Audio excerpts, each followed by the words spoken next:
breaking more ground. Now, this is in Burlington that they're doing this now? Or? They're just trying to be clever. Music refreshments.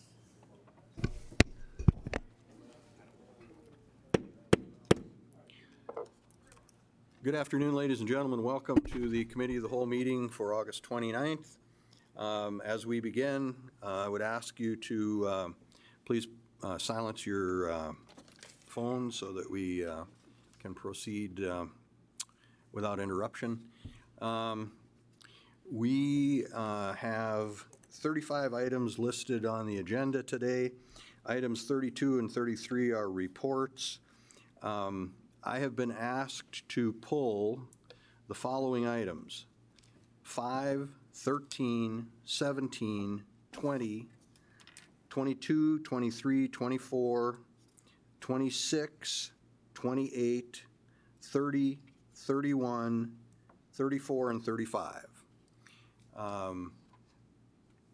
Is there anyone in the audience or on the council who would like any additional items pulled for individual discussion? President Janser, item 16.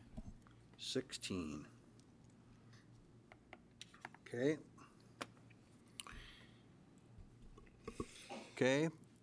So one more time, we have pulled 5, 13, 16, 17, 20, 22, 23, 24, 26, 28, 30, 31, 34, and 35. Anybody else like anything pulled beyond that? Seeing none, is there a motion on the remaining items? Move approval on the remaining items. Second. By Olson, seconded by Pittner. Discussion? Discussion? Call the roll. Olson? Yes. Pittner? Yes. Padragula? Yes. Straight? Yes. Wolski? Yes. Janser?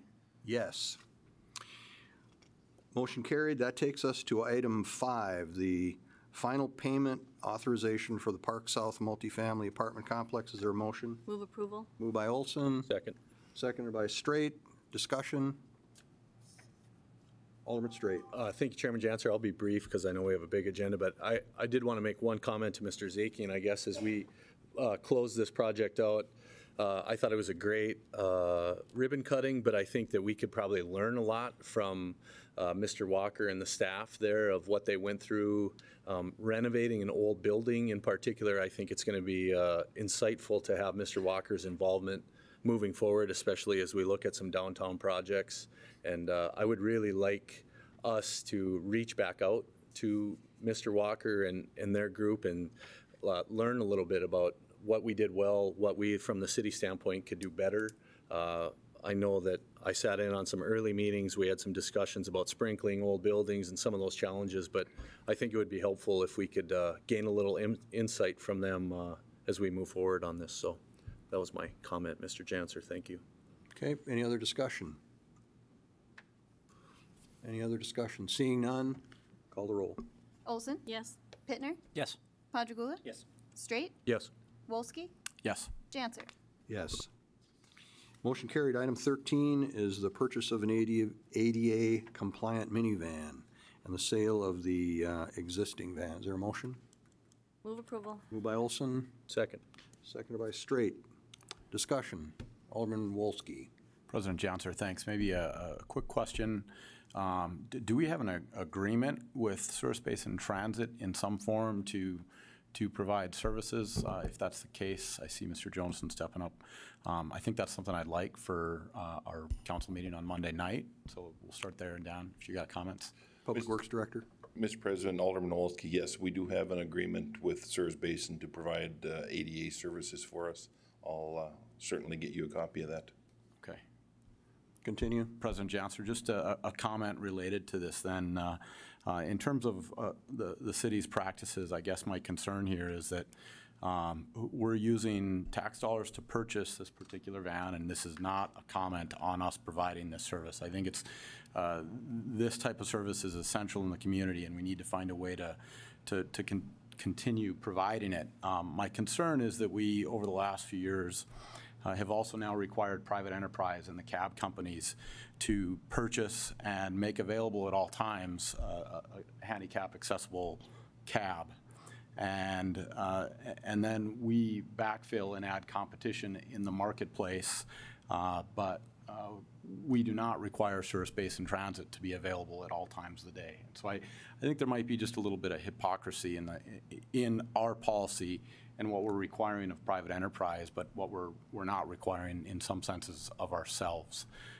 Because I don't think service basin transit is required to be available to the same degree that a cab company is. And so I guess, like I say, I think we've got just a little bit of an element in terms of how we're treating private industry and how we're treating ourselves that's making me a little uncomfortable with this. I'm going to approve this today. I want to look at the agreement and get a better sense of how we're operating in this department. But. Okay, thank you, Public Works Director. Any other comments or questions on this item? Seeing none, we're ready to vote. Call the roll, please. Olson, Yes. Pittner, Yes. Padragula. Yes. Straight, Yes. Wolski, Yes. Janser. Yes. That takes us, motion carried. That takes us to item 16, which is the Park District Canada Goose Mitigation Request. So moved. Second. Moved by Alderman Wolski, seconded by Pittner. Discussion. Alderman Wolski. Just share a brief comment from the Park Board meeting last week. They are anxious to get this approved. If you may recall, it's been a year since the Ad Hoc Nuisance Animal Committee met. And one of the recommendations of that committee was that we support the Park District in their efforts to deal with the geese challenges, particularly at Service Valley Golf Course, but also at Oak Park. With regards to what's going on right now at the golf course, they have recently reseeded several of the greens. In particular, the one they're having trouble with right now is the number 2 green, which is adjacent to the golf course. It's a bent seed grass. It is expensive seed, and the geese are there eating it already. And so what we're experiencing is significant financial loss as a result of the geese's activity on the golf course. So I want to support this. I would also ask if there is a way to fast track the second reading on this, potentially in front of one of our budget hearings or something like that. Maybe we can help them make a little progress on this yet this season. So. Okay. Any other discussion? Seeing none, call the roll. Wolski, Yes. Janser, Yes. Olson, Yes. Pittner, Yes. Padragula. Yes. Straight. Yes. Very good. Motion carried. Item 17 is the implementation of a stop control at the intersection of Main Street South and 8th Avenue South. Move approval. Moved by Olson. Second. Seconded by Straight. Discussion. Alderman Straight. Thank you, Chairman Janser. I pulled this.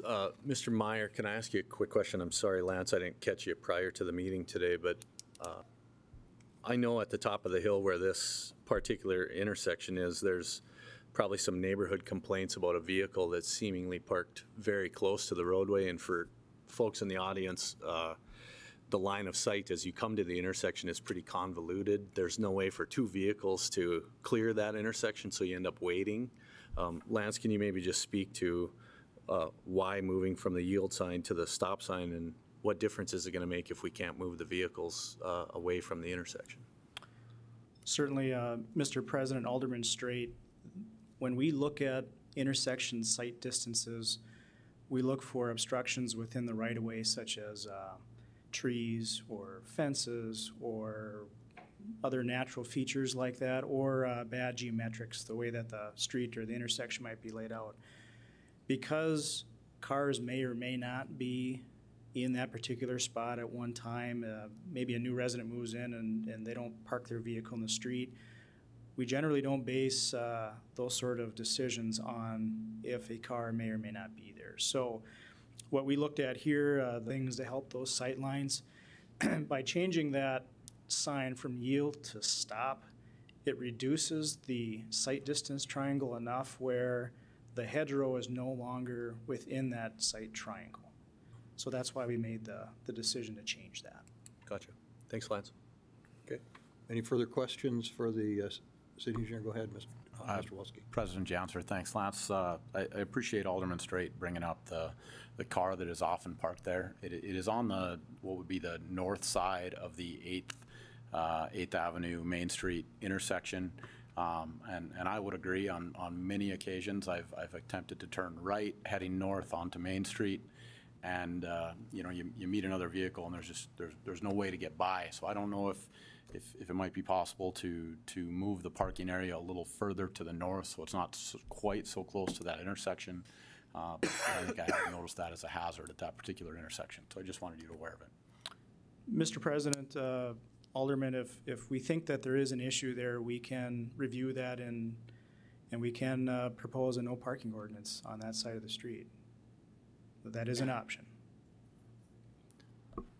Chairman Jansen. Alderman Straight. Thank you, Chairman Jansen. I guess, Lance, my concern is also emergency situations in the wintertime. I have a fairly large truck. I recognize that. I can see over at most things. It's hard for me to turn that corner. I don't know how we would do it with emergency vehicles. That was kind of so I guess moving forward, I'd be curious what your recommendations are with that. So. Okay. I guess maybe it would be well for you to take a look at that, Lance, if you can do that without, I don't think we need a motion for that, but if you could just do that and maybe get back to us with any further recommendation for that intersection. Will do. Okay, thank you. Appreciate it. Okay, we have back to the motion on the floor. Is there any further questions or discussion? Seeing none, let's vote. Call the roll, please. Olson, Yes. Pittner, Yes. Padragula, Yes. Straight, Yes. Wolski, Yes. Janser. Yes. Motion carried. Item number 20 is a lease assignment for one of the car rental companies to Corpat versus Enterprise. Is there a So moved. moved by Wolski? Second. Seconded by Pittner. President Janser, Wolski, you had a question on this? question for our airport director here. Okay.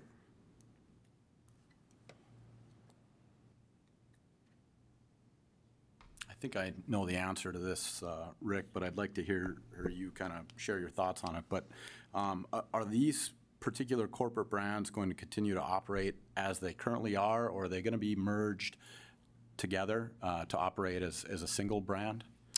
President Janser, Alderman Wolski, the public will see no difference. The branding will remain at each of the counters. So the Alamo National that is there now and owned by Corpat will be Alamo National, but owned by Enterprise. So everything looks pretty much the same. And Enterprise will be there also owned And by Enterprise will remain at their counter as well. Gotcha. President Jansen, if I may just offer a brief comment here. That was the way I understood it to be true, and it just raised a little bit of a flag for me in terms of what might be created here is the illusion of competition. When we have separate brands operating, but they're actually all owned by the same corporation. And I think we just need to be wary of the fact that, not suggesting in any way that that's what's happening here, but monopolistic practices and the pursuit of them is not uncommon. And so I just kind of wanted that on your radar in terms of a future where some of these conglomerates come together and all of a sudden there's no longer competition in Minot for the car rental business. But so I'm going to prove this today. I think it's that isn't raising any alarms for me, this particular agreement, but I think it is something we need to be aware of. Okay. Okay, any other questions for the airport director? Seeing none, thank you, Rick. Any other discussion? Seeing none, we'll vote. Please call the roll. Wolski, Yes. Janser, Yes. Olson, Yes. Pittner, Yes. Padragula. Yes. Straight. Yes. Motion carried. Item number 22 is the authorization for creation of a 501c3 nonprofit for a CDBG DR revolving loan fund. Is there a motion? Move approval. Moved by Olson, Second. Second by Straight. Discussion. Alderman Straight. Thank you, Chairman Jansen. Mr. Zakian, maybe you can answer a couple of questions I think that we might have about this.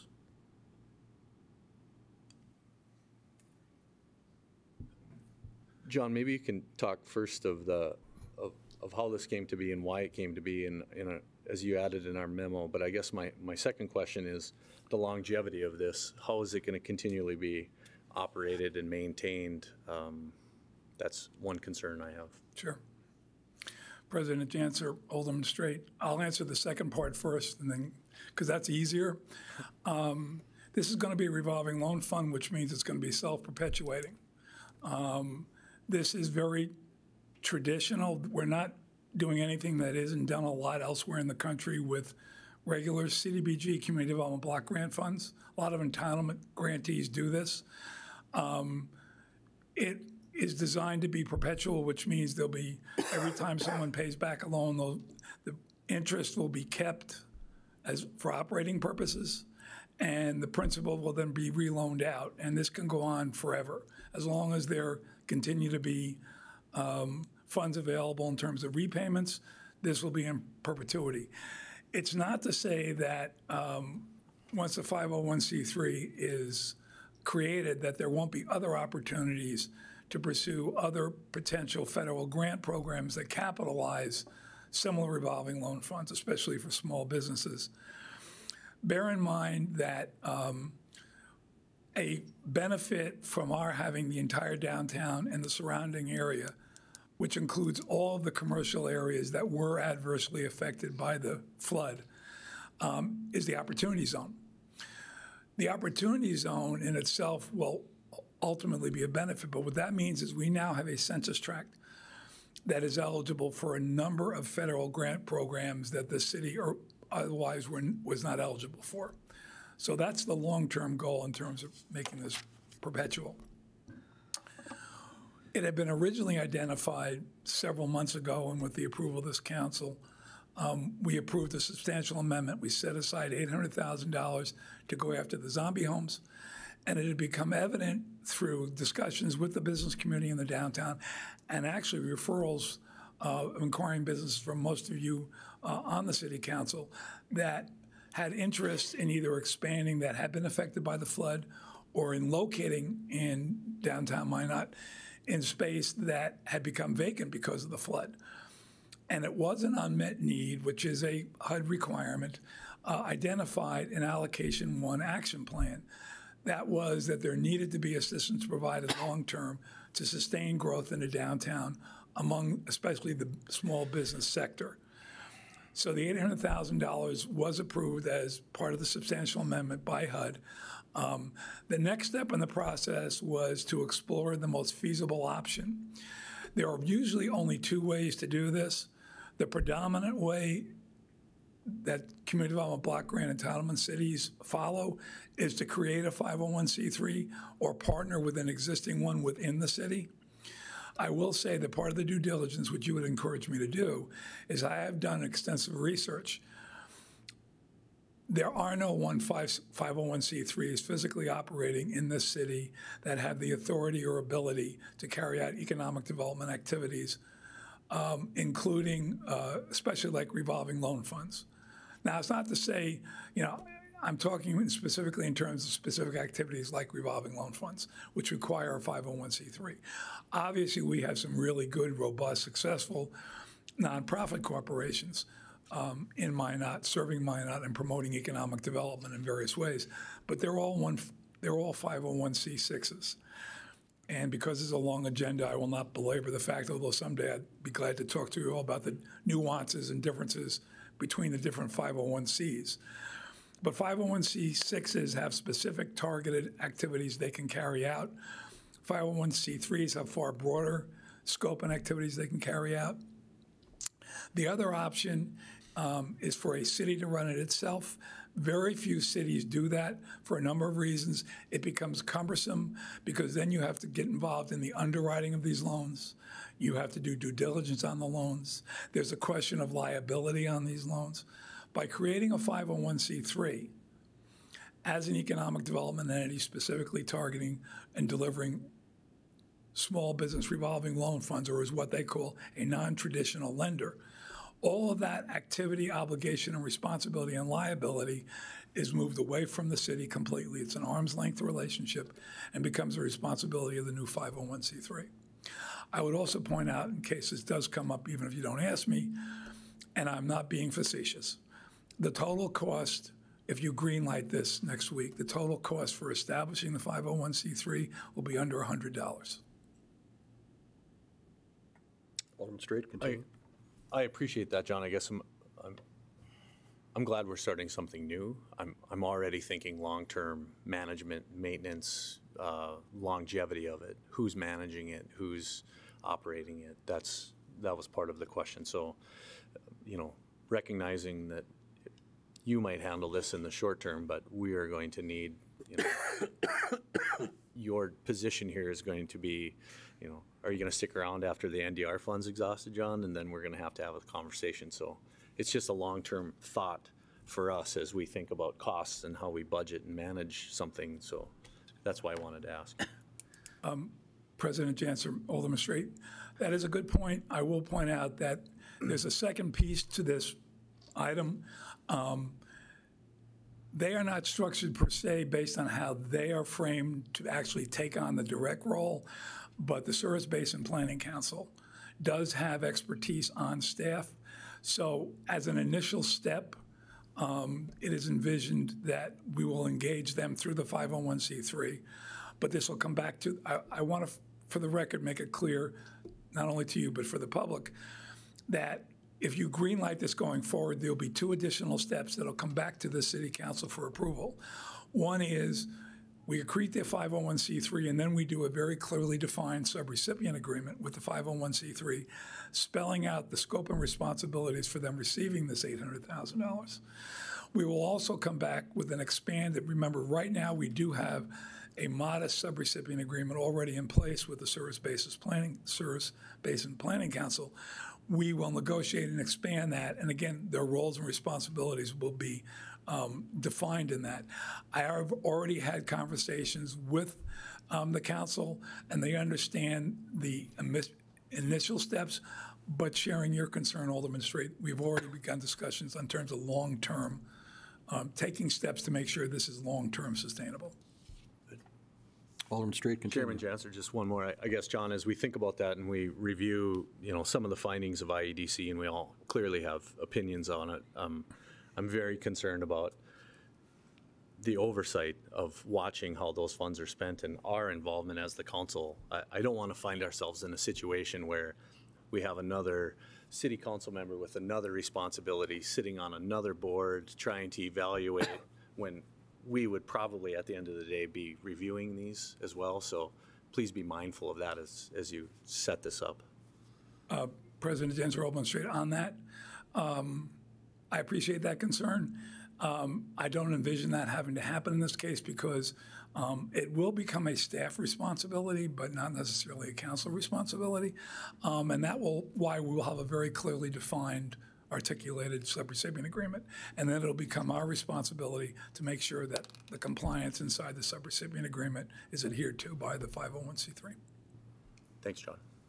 Alderman Potter-Gulick. Just a couple comments. I think the flip side of the accountability and responsibility is keeping the overhead at a minimum. And I think this is an excellent idea, and I really appreciate you taking the initiative and setting up this mechanism. But it seems, particularly in the economic development and recovery area, we're getting more and more of these entities, maybe not necessarily a commission or a board, but I just want to make sure that we keep the overhead, the administrative, the staff overhead, and our oversight overhead to a minimum. We're having a real proliferation of these organizations, of these entities. I know private business does that with shell corporations, et cetera, LLCs. But I just want us to be efficient. The second comment is that, and I don't know that this has been a problem yet, but again, with the proliferation of programs and agencies, I think it's important that we keep in mind that these things need to be invisible or transparent. I'm not sure which word applies here to the applicant, to the end user. I don't want to put a person who's starting up a business or trying to rehabilitate a property in the position of having to pick, 501 this, 406 that, this program, that program. I think especially at the state level, it's becoming overwhelming. They have all these programs. Every time, something happens, we set up a program. And I think from the end user's standpoint, from someone who, started up a business, from someone who's concerned about making it as easy and simple as possible for people, I think we really have to be careful about that to make sure that, at our end, we need to pay attention to this, and someone like you and the staff needs to pay attention to it. But from the user's standpoint, all I want a person to come is to be able to come in and say, look, I have this idea, how can I finance it? And then, kind of the doors open without them having to master all the intricacies, because it is getting pretty overwhelming from my perspective. So just kind of a hint for the future, or something I'd like to see as a priority to make sure it stays user simple and consumer simple. And what happens behind the scenes, we do what we have to do with the recipients and subrecipients and agreements, but just so it's easy to understand for the average citizen and for them to take advantage of it. That's the only request I have. Okay. Any other questions, discussion? Thank you, Mr. Zakian. Appreciate it. No other discussion, then we'll call the roll. Olson, Yes. Pittner, Yes. Padragula, Yes. Straight, Yes. Wolski, Yes. Janser. Yes. Mr. Zakian, you haven't moved, and I appreciate that, since the next item is probably yours as well. Is there a motion? I'll move. Alderman Padragula. Second. Second by Alderman Pittner. This is to hire appraisal firms for the acquisition efforts for flood damaged structures. Do you want to just say something about this, since you're... I anticipated there'd be some questions, which is why I figured I'd better stay up here. Okay. All right. Alderman Padragula. Thank you. John, I corresponded with you a few weeks ago about the current status of the zombie homes, and I identified, I think, 5 or 6 particular properties, and I happened to drive by a couple of them, some of them twice today. And I think one of them actually is a public safety issue, and I don't want to create liability for the city, but the old Riviera Lounge, the doors have been open for weeks and weeks and weeks. They seem to be open all hours of the day and night. The roof seems to be collapsing. When we drove by it this afternoon on our way to Oak Park to walk, my wife commented that she was afraid homeless might start living there. And I pointed out to her the odor was so overwhelming that I don't think anybody would want to live there, except for raccoons perhaps, or non-humans. But there are a couple that, I just, when you drive by them, you really, at least I really pause and think. Could you give us a status on where we are with the zombie homes? If I remember correctly, there's something like 40 of them, and where we're at with being able to spend some of the funds that you so nicely found for us, the 800 grand. President Janser, Alderman Padragula, this action will accelerate our ability to begin acquiring some of the homes. I can't assure you that all of the properties will be acquired. We at present have a list of 32. Now remember, we are limited in that we can only, I've already become aware of several properties that have been brought to my attention. Unfortunately, we cannot demonstrate that they were in any way flooded. And if we can't show that the property was damaged by the flood, we can't include them on this list. Because remember, this is money that we can only spend on flood impacted projects. But there are 32. I anticipate, based on some diligence I've been doing and some conversations I've had, that probably somewhere in the area between 12 and 15 of these properties, once we are able to make offers to them, they will voluntarily sell them. They've just been waiting for someone to make an offer. I think some of the other properties are going to become very challenging. We are also trying to pursue parallel tracks because with HUD, we have to follow a certain process. If we're identifying, we've been having conversations with the city attorney, we've been having conversations with the building department. Our plan is also to have a conversation with the health district. There could be actions taken to address some of these properties that we're becoming aware of that can accelerate dealing with safety issues that go outside of necessarily our acquiring and demolishing the properties. So what I'm trying to do is move this forward to acquire as many of these as I can quickly and demolish them. But at the same time, not ignore the other properties, but then follow the separate track of enforcement, whether it's through the building inspection unit or the health district. If I could continue on that, the properties I wrote you about, I think were all flooded pretty significantly. And every once in a while, my wife sees something in the forum that she sends to me, an article. There was an article this past week about a house that they had been having problems with. It was not flooded. It was something like 15 years. It was collapsing. And it was a terrible eyesore for the community. So I realize it's not just Minot that has this problem, but it really, your heart really goes out to people and people who try to keep up their neighborhoods and their homes to have these things, these examples of profound blight right next to them. And I appreciate, again, very much your resourcefulness in trying to find us some money. And I guess I just wanted to emphasize the need to move expeditiously. It's been 7 years. And, I was reading something about how it's hard statewide, in terms of state law to do this. Well, we've had, 3-4 legislative sessions now since the flood. I think we really, really need to take care of this. And I'm so concerned about it that, I'm glad to hear that we're going to be able to hopefully get rid of a third of them immediately, that I'm really tempted to add a budget item to this next budget for this. I mean, we've dealt with this thing long enough. And, just to say to people, well, it's tough to do, that's just not acceptable anymore to me. And it's not meant as a criticism. Again, I think you're the shining knight at this point with being able to do something. But it just really keeps coming back to me every time I drive by these homes. And I think we really do need to prioritize this. End of speech. Mr. Pittner. Thank you, Mr. President. What is the, future of these properties once they're acquired by the properties, once they're demolished? Are they owned by the city? Can they be sold? Are they green spaces? What are the restrictions do the city have with these properties once acquired? President Janser, Alderman Pittner, good question. It's pretty much the goal is to acquire them, demolish the structures because they are hazardous, clear the land. We could add these to the neighbor next door program, which has proven to be very successful. We could keep them with the city as green space. There are a number of options we can do, and we're not limited. My goal is it'll have to come back to you as a body as to the next step after that. But my goal right now is to go acquire as many of these properties as possible, as quickly as possible.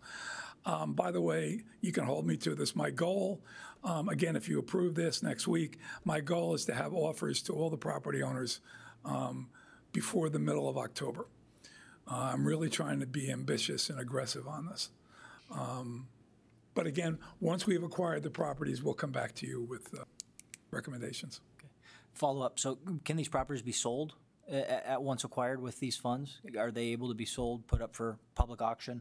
What I'm saying is, as far as removing these properties from the tax roll, we're already seeing that with the number of properties that we are acquiring for floodway, for flood protection. We're removing those properties from the tax roll, losing tax dollars. I'm just concerned with if there's a different route, different dollars we can spend. Again, it's an issue that needs to be addressed. It's an eyesore. It's like I say, if going through the route of it becoming a health hazard or a safety hazard, or going through the building inspector, is there a different route we can take before we just keep removing properties from? Because to me, that's the long range plan, is to develop these lots, develop these properties. So I'd hate to see, we're already going to have a number of green spaces. And again, we talk about acquiring these properties, the maintenance that we're buying with these things as well. Like I say, just food for thought, something to be considered, I guess, if depending on what dollars we use. So, President Janser, Alderman Pittner, there is no reason why that as soon as we have the property cleared, that we could not auction them and put them back on the tax roll. So that's a very good point. Okay. And again, I'll come back to you. Once we've acquired these properties and they're cleared, I will come back to you with that type of a recommendation, one way or the other. Okay. Alderman Wolski. President Janser, one more question on this. John, some of the properties we've acquired in different parts of town as related to the flood, they do have some pretty significant restrictions on them in terms of not being able to be repurposed or resold. What's different about this program that allows us to potentially resell them? This is, the answer to the question, it goes back to the original purpose for the acquisitions. In allocation 2 and in the NDR, we are acquiring these properties for a specific purpose. Specific purpose is flood control. Okay. In allocation 1, you were acquiring properties because they were dilapidated and a threat to the neighborhoods. It's all new. It's a good question, but it's all nuanced HUD rules. City Attorney? Mr. President and Alderman Walski, in addition to what John informed you, if we use eminent domain to acquire properties, we cannot repurpose that or resell those properties. Thank you. Good point. Okay. Any other questions? Okay. Thank you very much, Mr. Zakian. Call the roll. Padragula? Yes. Straight? Yes. Wolski? Yes. Janser? Yes. Olson? Yes. Pittner? Yes. Okay, item 23 is carried.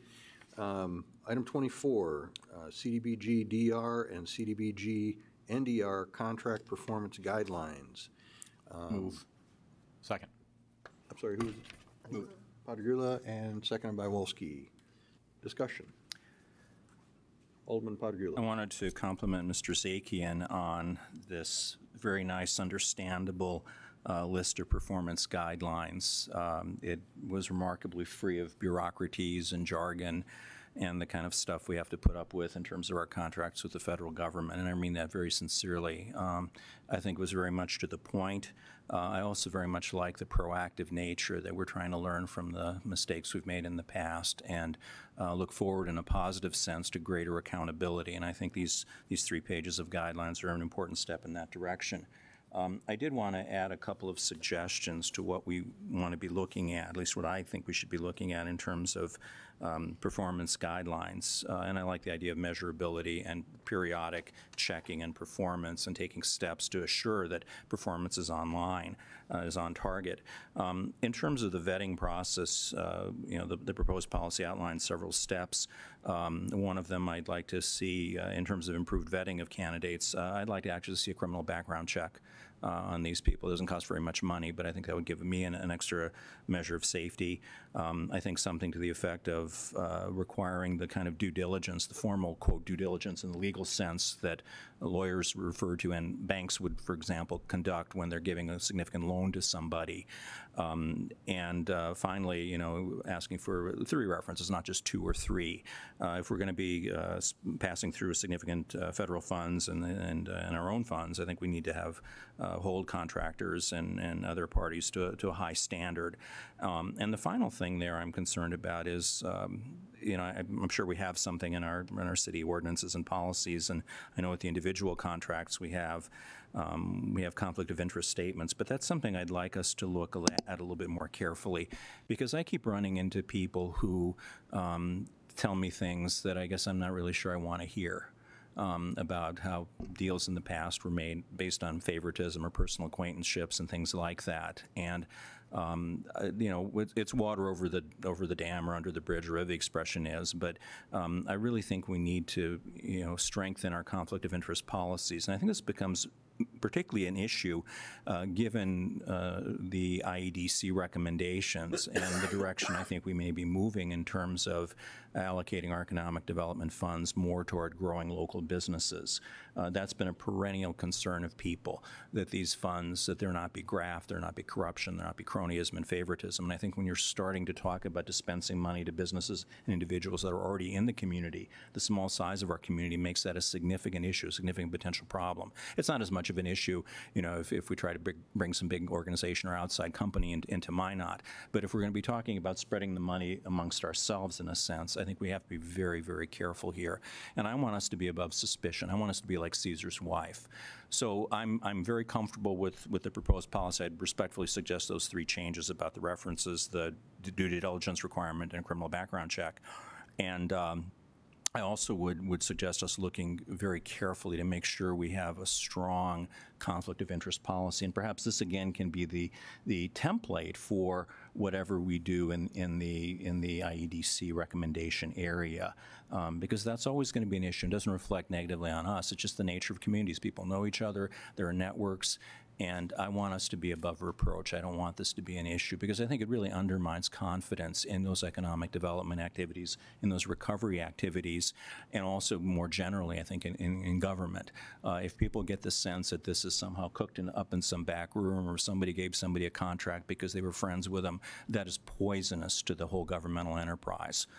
So I really appreciate what I'm seeing here and would encourage you to tighten up that little bit and, you know, in the months ahead, to look at making sure we have ironclad conflict of interest policies. Thank you. President Chancellor, Go ahead. Alderman Padragula, since this is limited, your suggestions are very appropriate if this were eventually to become a citywide policy for city government. This is currently limited to just the HUD funds. Your first and third concerns are addressed statutorily. And you've probably heard this, but it doesn't get translated well. Every time we do a procurement, we have to do what's called a debarment check, which is a federal site, and that's if either you have failed to perform under a federal contract or if you have a criminal background, the company or an individual in the company. So that's automatically done. And there's, under the procurement rules, under the HUD section, there are very clear defined conflict of interest requirements that we have to adhere to. In terms of references, that's our policy call. But so the first and third already addressed, which is why I didn't include them per se in here. But if this were in the future to become a citywide policy, I would also like to, I appreciate your kind comments, but I also want to give a lot of credit to the finance department. They are been very helpful and supportive in doing this. I would also like to emphasize that we memorialized this in writing, but most, if not all of this, has already been carried out. But with HUD, they like to see it in writing. I would say, going back to a prior observation from Alderman Straight, that if you want to look at a good practice showing that we have advanced forward, and there's various city departments, not just the NDR focus, that gets credit for it working, and also the developer, and that is Park South. That is a project doing it right versus some past projects that we're still dealing with. So in terms of demonstrating to the public that we are learning from past mistakes, I would say that's a good example. And that's not to say we should sit on our laurels. I absolutely agree. We have to continue to debrief and assess mistakes we made and continue to improve. Thanks. Alderman Wolski. President Chancellor, thank you. John, I really just wanted to take a moment here to emphasize and echo Alderman Padragula's comments. I think this acknowledgement that there have been some things that went awry in the past, and we have taken a close look at them and attempted to plot a better path forward for all our next efforts is one of the things that I think people in town are hungry for. I don't think anybody expects government to be perfect, maybe far from it, but I think it's kind of a minimalistic hope that we do learn and improve, and I just greatly appreciate these types of documents coming forward that are sort of putting those lessons down and making them available for everybody to see. So thank you. Any further discussion? Seeing none, we'll vote. Call the roll, please. Padragula? Yes. Straight? Yes. Wolski? Yes. Janser? Yes. Olson? Yes. Pittner? Yes. Item carried. That brings us to item 26, which is the recommended rejection of 2 sets of bids for demolition. Is there a motion? So move. Moved by Padragula. Second. Seconded by Wolski and perhaps others. Alderman Padragula. Yeah, 2 quick questions for Mr. Zakian again. You recommend that we or I noticed that in one bid offering, the ones from July 18th, the bids were way above the estimates, and I'm wondering if you have any sense as to why they were all above the estimates. Mr. Zakian?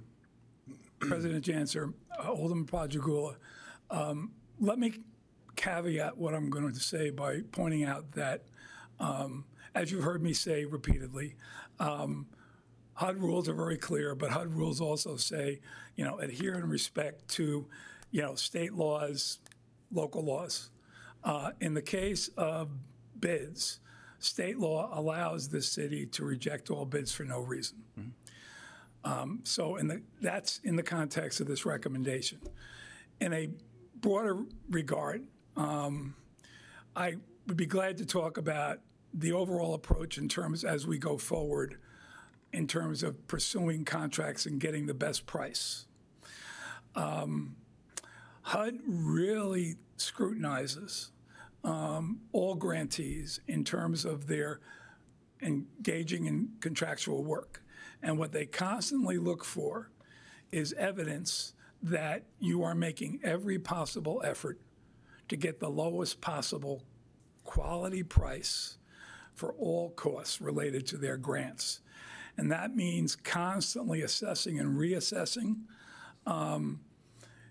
your contracting process, learn from experiences where you have the opportunity to learn from experiences and kind of reboot and take another look and demonstrate to HUD a distinct deliberative process to continue to try to reduce costs. HUD likes that.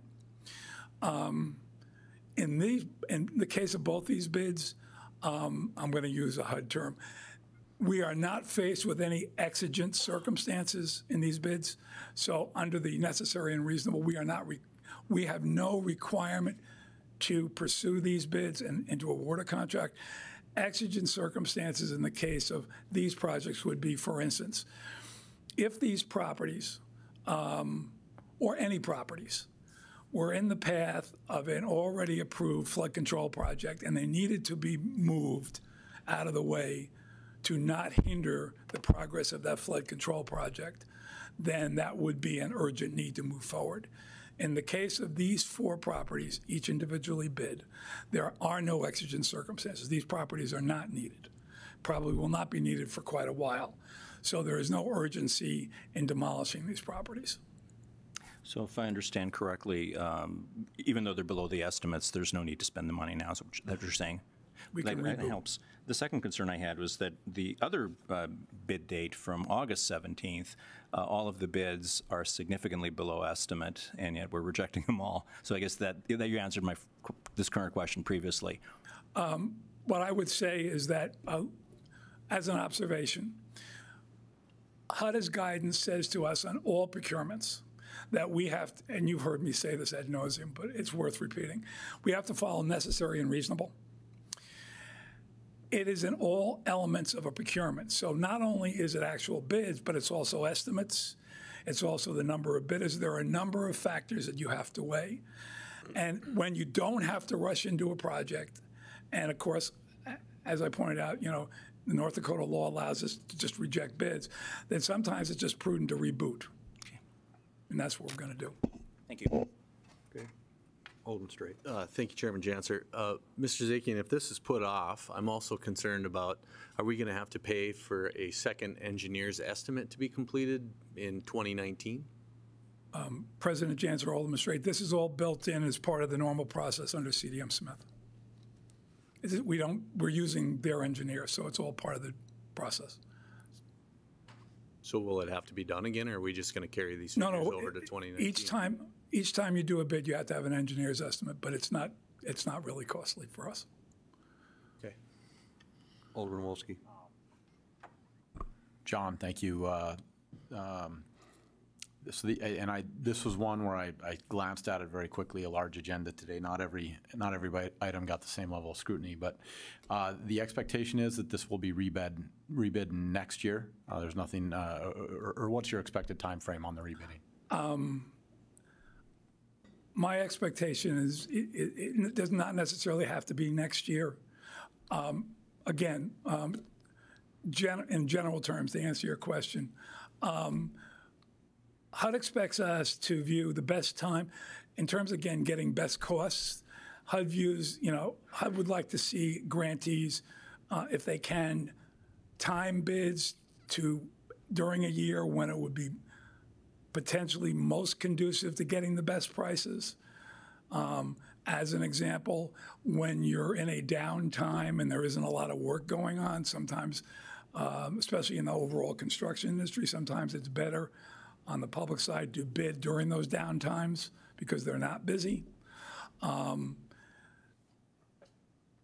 So I would not definitively say to you we will have to wait till 2019, but it won't be like tomorrow. Okay. Further questions? Discussion? Seeing none, we're ready to vote. Call the roll, please. Padragula? Yes. Straight? Yes. Wolski? Yes. Janser? Yes. Olson? Yes. Pittner? Yes. Motion carried.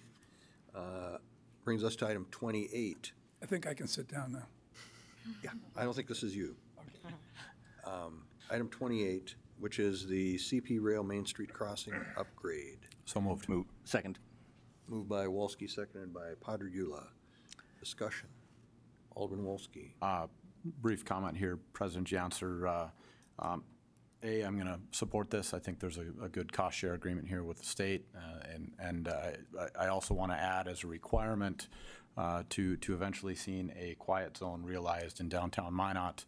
This is an important step, and that is probably among the comments I hear most often regarding downtown is the figuring out how to get the CP rail on a quiet zone for all its crossings. So I just wanted to share that comment with staff that I'm hearing that on a very regular basis, and I support this motion today.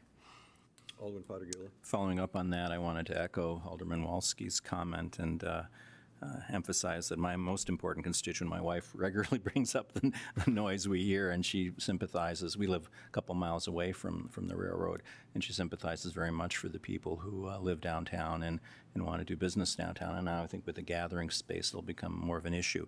The question I have to follow up on this is, and I remember receiving a very lengthy report earlier in the year about the quiet zones, and if the engineering staff or someone could just give us a very brief summary as to where we're at with the quiet zones and how many approximately crossings there are and about how much money we'd be talking about here. Because again, this may be one of those longer term priority capital improvement kinds of issues that maybe we should be talking about more.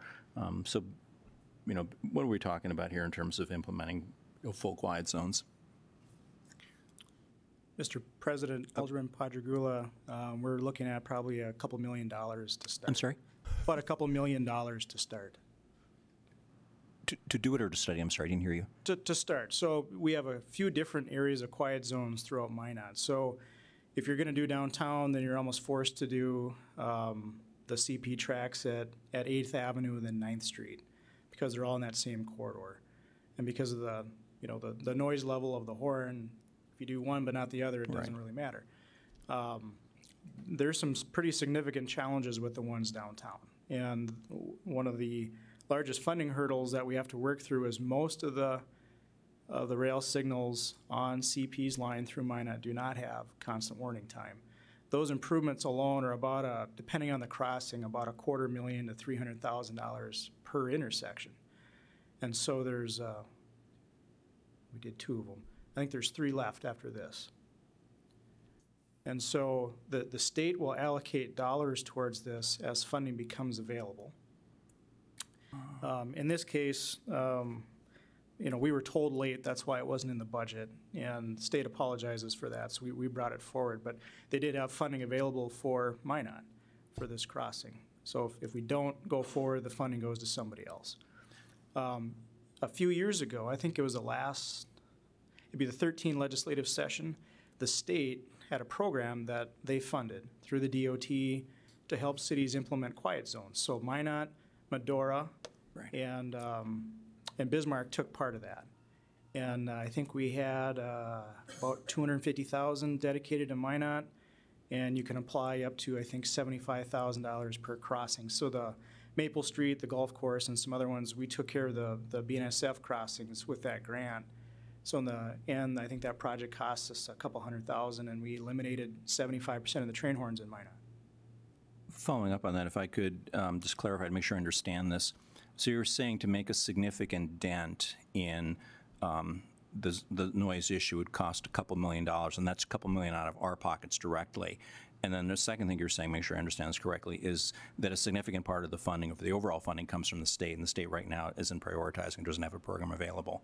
Is that correct? That's correct. So if going into this legislative session, if we're interested in doing something like this again and wanting the state to have a funding program again, we'd have to talk to our local legislators about that. That's something I would recommend that we do when it comes to setting up our legislative priorities as a council and as a city. Again, one of those things that just keeps hanging on with us. I know we're a railroad town, and it's nice to hear the trains. I'm not sure it's so nice to hear the horns all the time. Okay.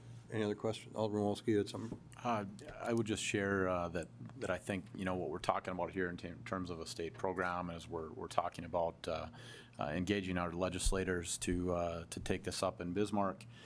What we're talking about here, I think, is really critically important to downtown success. I think what we've all heard John say many times, that we want people to be, you know, we want people working in downtown, but we also want people living in downtown. Yeah. And the noise right now is, I think, a detriment to that. And so part of what we're talking about here very much aligns with the governor's Main Street initiative and reactivating our city centers. And so I would share Alderman Padragula's comments. I think it's going to be appropriate that we ask what we can of our legislators to see what they can do. Alderman Straight. Chairman Janser, thanks. I look forward to our League of Cities tour coming up here in a few days, 2 weeks out now maybe, but I'm going to add this to my list of things to show you all of that Grand Forks has done successfully, and I think it's, yeah, we need to engage our state representatives that this is something we get I probably get asked more than most of those fantastic complaints that we receive. It's the train noise, so I appreciate us kind of talking about it a little bit today. Anything further discussion? Thank you, Lance. You're welcome. Seeing no further discussion, we will vote. Call the roll, please. Wolski, Yes. Janser, Yes. Olson, Yes. Pittner, Yes. Padragula, Yes. Straight. Yes. Motion carried. Item 30 is the Sundry Raw Waterline Reroute Engineering Amendment, number 4195. Is there a motion? So moved. Moved by Straight, Second. second by Olson. Discussion. Alderman Straight. Thank you, Chairman Janser. I just had a question for Director Jonason about the. Thanks, Dan. Dan, apologize for my lack of knowledge about such things, but I'm curious about, in case of an emergency, how will this be blocked off, if you will? So say we have a problem at the water treatment plant, and we're going to be blocking off some traffic of this so the water isn't flowing in and cross-contaminating one or the other if we tied into the Sundry line directly, I would assume? Public Works Director. Or the NOS line, forgive me. President Janser, Alderman Straight, I'm not sure I completely understand what you're saying, but basically what we did was we rerouted the Sundry line. Right. Tied into the NOS line about 6 miles south of town. And there is a control valve there where we tied into the NOS line. So in the future, when we start taking water from the lake, if we need to shut off the Sundry line and just take from the NOS line, we can. But part of this is, and part of the NOS long-term plan has been that we would supplement the water that comes from the lake with water from our wells, blended, so to say. All of that comes into the plant, like I said, through the NOS line and gets connected. But we have various other connections from our other well fields that come into the plant also through different piping. So there's a series of valves that, you know, can be shut if we need to take from one source or another, whether it's from the Minot well field or from the NOS line / Sundry line now, since that's a combined line. The old Sundry line is out of commission now. In fact, we're meeting with the Bureau of Reclamation next week to go over the final inspection with them and see what they need from us as far as turning the easements back over to the folks where easements were obtained from and abandoning the line, because as you may have seen under phase 1, that's why this project was needed, is so that we could start removing the Sundry line that's in Railway Avenue by Sammy's Pizza. So much of that has been removed. So thanks for that, Dan. So even once the project is completed, we are still going to be contributing City of Minot water to the NOS line kind of in perpetuity. Is that correct? President Alderman Straight, that's correct. Yes, we will still have it to blend.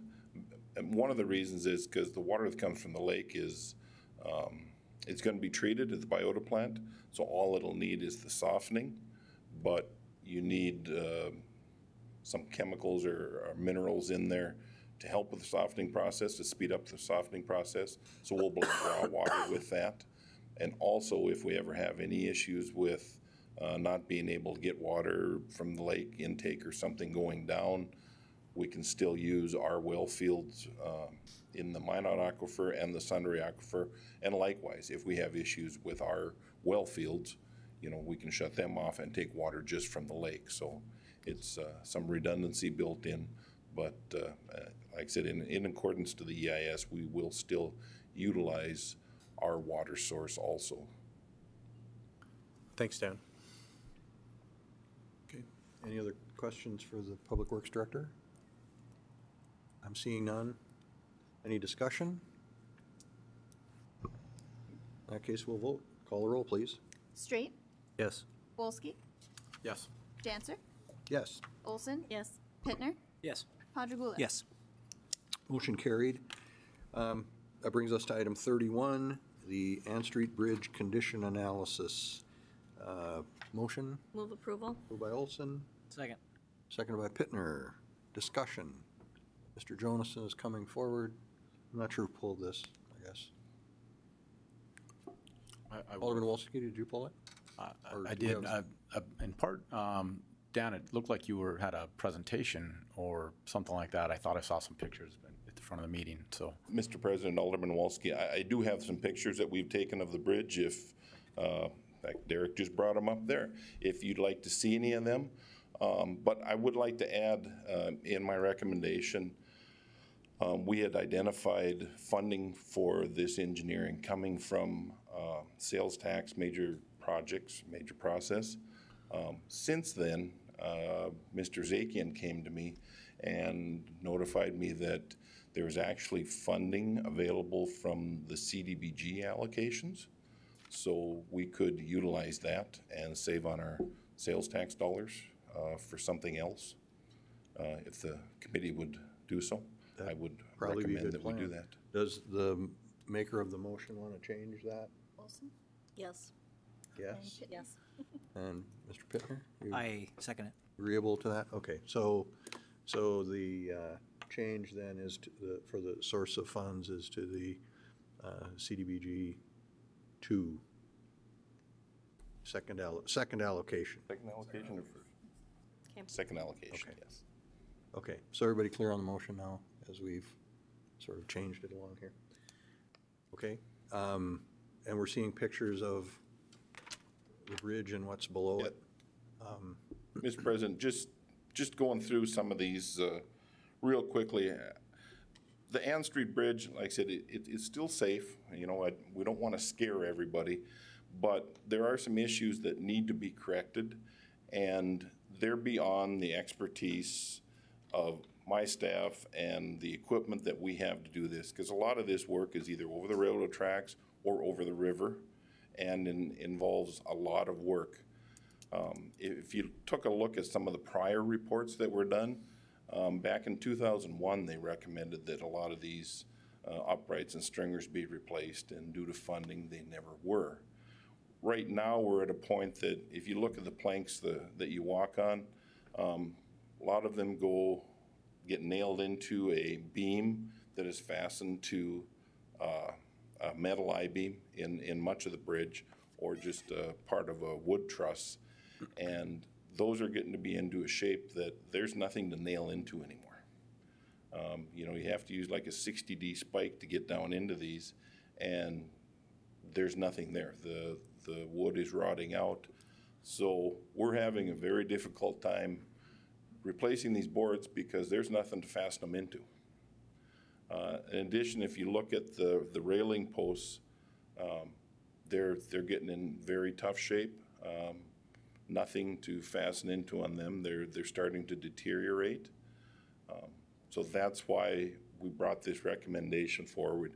We think a good assessment needs to be done of the bridge, and come up with some estimate of cost of what it would take to get it back into, I guess, a condition that we can maintain it again with our staff. There's, you know, in addition to the assessment, there's a few things that are going to have to be worked through when the consultant's looking at this. One is, it is a historic bridge. It's on the historic register.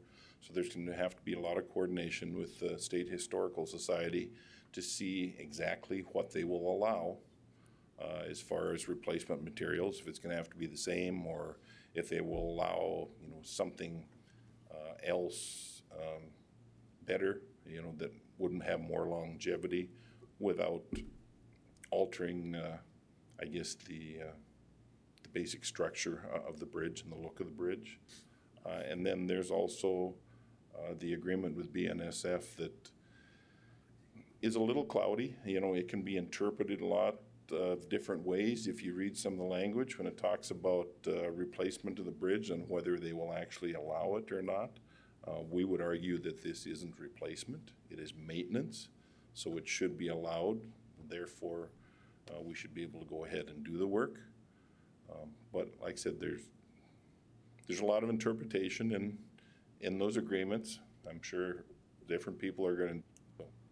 With that, Alderman Patagula. Just a comment. I think it'd be really good to have some current cost estimates on this. I waffle back and forth as to the merits of preserving this bridge or rehabilitating it. And when I look at the map, it seems like, you know, you should be able to go right or left, but on the other hand, it's a nice straight shot into downtown. We're trying to revitalize downtown. We're gonna have all this green space downtown along the river. Boy, it seems like this could really take off, particularly if we could use some of the CBDG funds for this. You know, it sounds like we're scrambling to try to find alternatives that take into account our currently changed economic situation with those funds. And to me, this would be potentially a very, very good use of those funds and a very good kind of shifting of costs. You know, when you mention the problems in crossing the tracks, I keep thinking of that wonderful bridge over I-94, just when you enter North Dakota from the Minnesota side, and it's what, 6-8 lanes of traffic and shoulders and medians and everything, and yet there's this, you know, prize-winning, architecturally beautiful bridge over it for pedestrians. And you know, I keep thinking that you know, this could really be an important part of the puzzle, or piece of the puzzle, in revitalizing things. And sure, be nice to know how much it would cost, and looking further at this alternative source of funding. So I think it's an excellent idea. Alderman Straight. Thank you, Chairman Janser. I guess I look forward to the report mainly because then I think we can start talking about options of fixing it up. I'm aware, I was just reading my phone, that my understanding is that the governor's office has a new set-aside fund of CDBG funds that might possibly be an option here for facade and streetscape. I think we need some options. I hate to come back to the League of Cities that we're going to Grand Forks about, but you guys are going to see, those of you that are attending, that there's an old historic railroad bridge that ran across the Red River, and they tore it down, and now the community is trying to figure out a way to bring it back. And once it goes away, it's really hard to bring these things back. And so, Dan, I appreciate you bringing it forward. I think we talk about the options because it's a great community resource, I think, and moving forward as we work out, agreements possibly with the park district. Maybe we can fix it up and turn it over to the park district as it's a recreational use then, and then it gets off of Dan's plate, and maybe the park district might have an interest in maintaining it, and once we fix it up and we do our part. So that's my thought and my sentiment. Alderman Wolski. President Janser, thank you. I'm fully in support of this motion. I doubt anybody's surprised by that. I,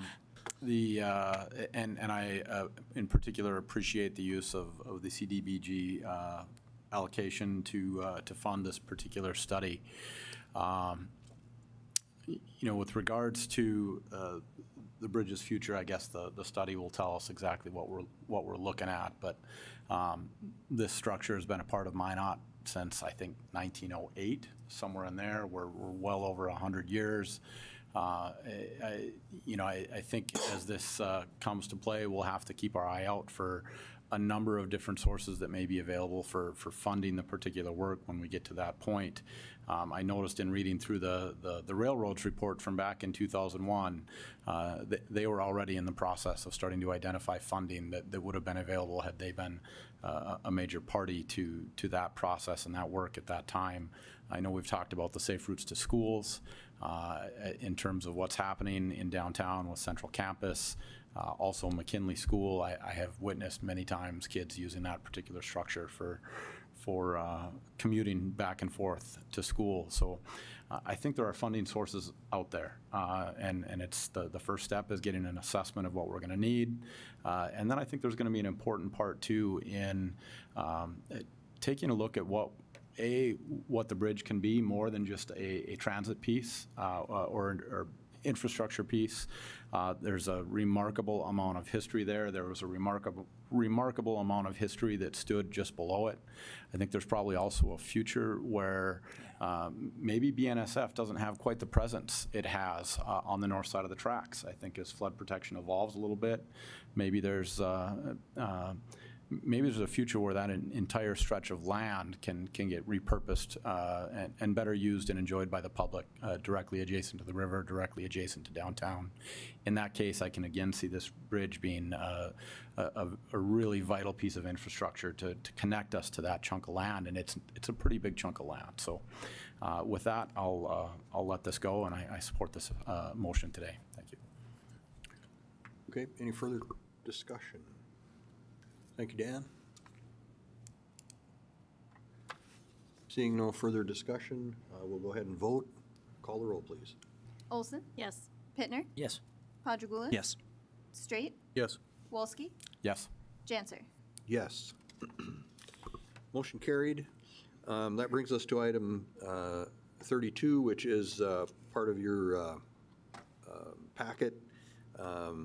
I guess I'll just ask if there are any questions or comments for the airport director based on his report this month. Seeing none. President Janser. Alderman Wolski. Just a brief comment. Obviously, continued optimism and good news kind of coming from the airport in terms of employments being up. So hopefully that trend starts to get reflected in other parts of the economy and the general atmosphere in town too. So yeah, the numbers are looking better, so that's always nice to see. That brings us to item 33, which is a presentation on the pavement management plan. City Engineer Lansmeyer.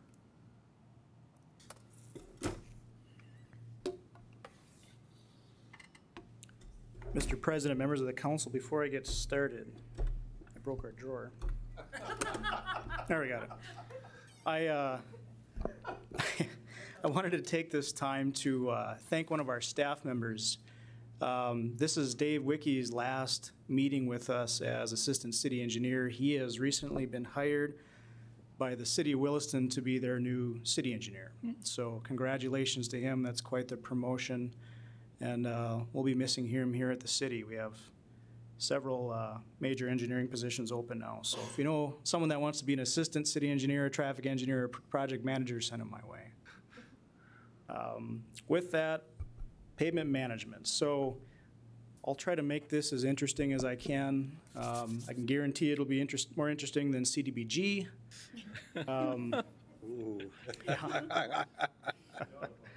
No doubt about that. So some things to talk about today. So first, I think we need to have a common understanding of payments and how they work. I'm sure you all understand what a payment is, but I'll go in a little detail. What is pavement management? How do we do those things?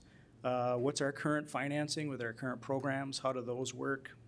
Some project history regarding this project and how that came to be our city's current pavement condition. Some financial planning for the future on some options for us, and then finally some future implementation steps. So a pavement, it's any type of surface that transfers a vehicle load to the ground. It can be made from just about anything, gravel, asphalt, concrete, brick, you name it, as long as it transfers that load. And different materials will have different engineering properties that we have to be aware of. Generally speaking, in Minot, we have two types of pavements. You have flexible pavements, asphalt pavements, and rigid, which is concrete. Each is built a little bit differently. Think of flexible pavements as a layer cake. So each layer underneath supports the previous layer. So the asphalt is supported by the gravel, which is then supported by the underlying soil. Concrete's completely different. All the strength is in the concrete itself. The gravel underneath is essentially a drainage layer and a hard surface to lay the concrete on. The way that you transfer those loads to the ground is also very important. On a flexible pavement, you have more of a point load. So that's why those underlying layers become more and more important. You need that additional support to transfer that load. On a rigid pavement, it's not so much from tire to ground, it's more from panel to panel. And that's why you have a more distributed load over that surface instead of a point. So now that we all know what pavements are, the sad truth is no matter how well we design or build them, they're going to fail. Like any piece of infrastructure, at some point it just ends out of useful life and we have to do something about it. Pavement distress falls into two main categories. You have weathering failure. This is predominantly what we see in this part of the country. We have extreme cold and we have extreme heat. And if you don't seal those pavements well enough, they just start to ravel apart, especially on the asphalt side. They get dry, if you can believe that, and then eventually the asphalt breaks down and they want to turn back into gravel. Load failure is the opposite. That's when a lot of times the underlying soils can't support the traffic loading. So you'll see the pavement start to rut, then they'll crack, and then they'll develop potholes, and then you end up with something like that's on the screen. So different pavement sections are designed different to withstand these different conditions. So what's pavement management? Well, that's the approach that we take to forecast maintenance and rehabilitation. M&R, you'll hear me say that a lot today, so that's what that means. And then we have to optimize and prioritize our available funding. Unfortunately, no city, I don't care where you're at, has enough funding to take care of their roads at will. So they have to program those improvements over a period of time and then have a strategy for how you deal with that. With proper pavement management, we can delay the time that it takes to have to replace these pavements. I showed you this graph before. This just goes to the value of doing some of that maintenance work up front rather than delaying those costs. Delayed pavement maintenance, just like in your car, if you don't change the oil, you're going to have engine problems. If you take good care of your vehicle, your cost of ownership is less. It's no different in infrastructure with streets or water mains or you name it. These costs aren't Minot's costs, but I showed you something that was similar. Our chip seal costs are about $4 a square yard versus an overlay, which is approximately 3 times that. So the more you do to the pavement, the more it's going to cost. So let's talk a little bit about our funding background and traditionally how we've funded these programs. We have 2 primary programs. We have the Public Works Street Maintenance Budget, which is funded by levy. So those are direct taxes that go into street maintenance. We also have our Street Improvement Program, which until 2011 was a general tax levy program. We dedicated anywhere from about 10 to 15 mills. It kind of depended on the year I have some data on that I'll show you later, but then in about 2011, we switched over to funding street maintenance exclusively with sales tax. And last year, or 2018 budget, that's how our program was funded. Now in 2019, we've made a few changes to that. So breaking down these budgets a little bit, in the current Public Works maintenance budget, in the streets and alleys line item, you have just over $1 million total in that account. $500,000 of that goes into the work that Dan and the street department need to do. So that's patching roadways with their patch crew, regraveling alleys, the expensive blading, and some other things that they need to maintain streets. The other $500,000 is dedicated to one of the projects that my department manages, our street patching program. So we bid that out every year. We have to charge ourselves the engineering services, so that's a revenue for my department. We take 12% off of that budget, and then it's counted as revenue. $75,000 is then dedicated to shared use path maintenance, so we'll go and patch or fog or overlay paths around the city. Our street improvement program, that's one of the programs that my department manages. Our annual budget is $2.9 million, and like I said, that's paid with sales tax dollars. Again, 12% of that is subtracted from the overall budget, transferred into the department as revenue, and then we have about $2.5 million to use between the street seal project and the street improvement project. The difference being between the two programs, your street seal that's the chip seal that's been going around town right now. We do patching and crack sealing with that. Street improvement is the more detailed sort of thing where we'll mill and overlay or we do cement stabilization. Those are the major street rehabilitation projects. Kind of a side set of this, a new arterial construction or reconstruction. These are typically federal projects that we get federal funding for on a case-by-case basis. We'll program that into the city's CIP through the state of North Dakota, through the DOT. And then we'll sell bonds for those projects for our cost share, and then that's paid back by typically levy funds. So as an example, the reconstruction on Burdick that we did last year, that was a state-funded DOT project, 90%, and then the city's 10% cost share is paid back with highway bonds or some other funding source if we have it. Historically, if we go back to 2004, that's the last budget that I have that's on file, you can look at our maintenance history of trying to fund street repairs. The green line is the Public Works street maintenance budget. The blue line is our street improvement program. So, the street improvements hovered about $1 million. I think they moved that mill levy amount up by, trying to factor what the values were and keep it around $1 million. Public Works' budget was about $250,000. It held like that are not sustainable. Something has to change, and every year we try to increase those budgets to try to catch up. And we are pretty successful in doing that. However, we have other funding priorities that we need to be cognizant of around the city, and so we've had to level those off some. The spike that you see in the street improvement program in the 2019 budget, that's us trying to catch up again by spending another $1 million in some sales tax and tax levy to go into ramping up that program. What really did us in here is about 2008. If you all remember back then, that's when oil spiked. And I was living in the Twin Cities at the time, and I was paying like $4.20 a gallon for gas. I don't know what it was here, but it was extremely expensive. The price of asphalt went through the roof, and our budgets never changed. And so we went from sealing probably about a 6th or 7th of the city every year to something like, about 1/10. And that's where we really started to lose ground. Our pavement condition index, even though we didn't have it evaluated back then, that's when it probably started to nosedive. And that's where we see ourselves and right now as an issue.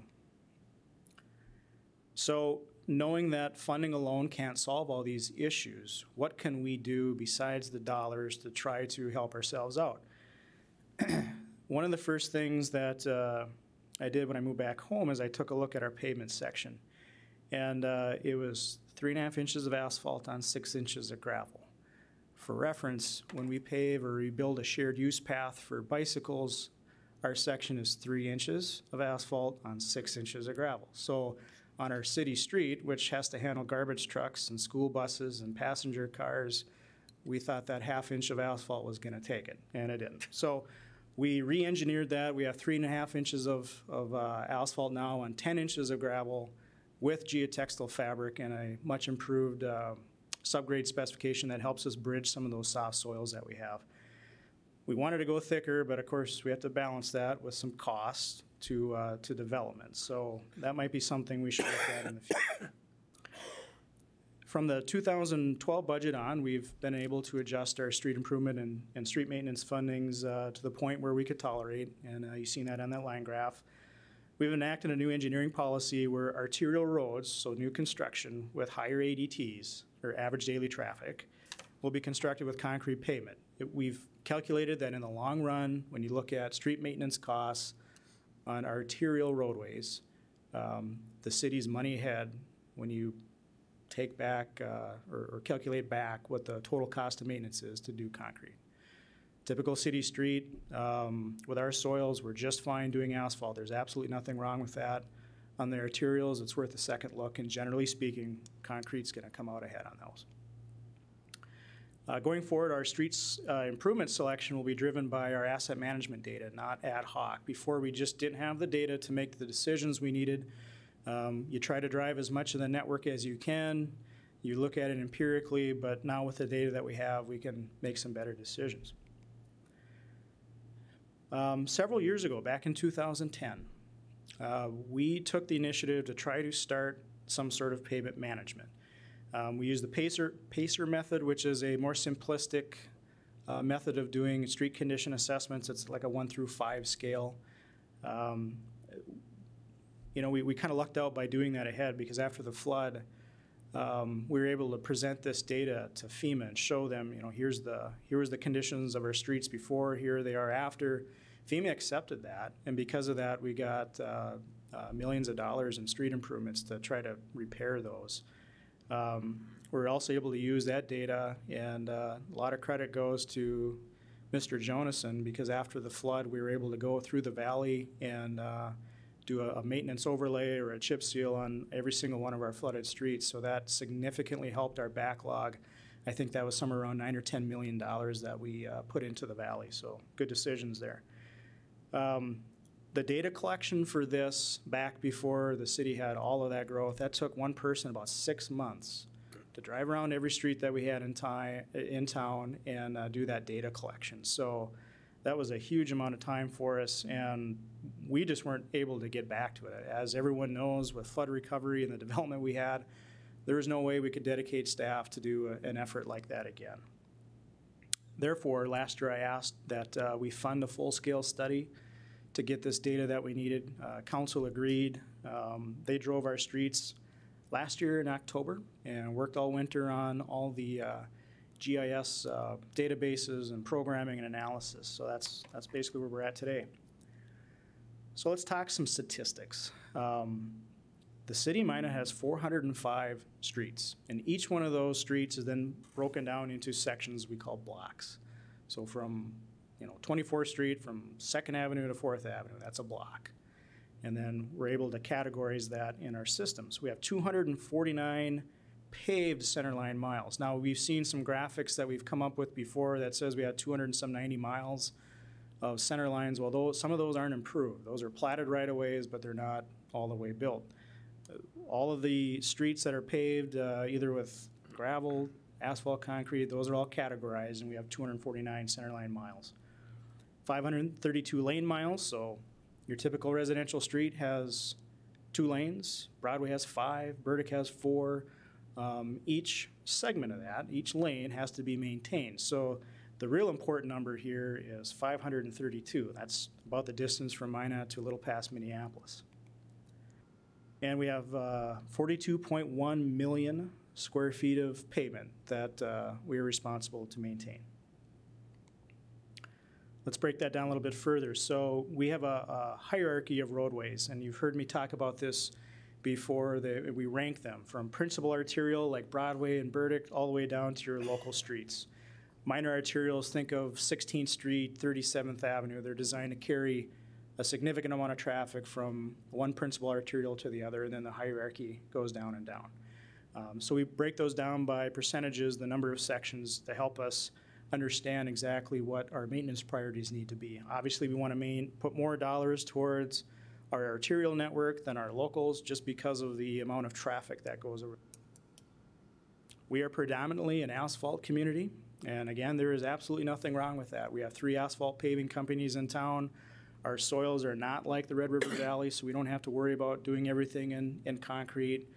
We have decent ground. Groundwater is usually our enemy, like most pavements, so we have to deal with that. But most of our pavements are in asphalt.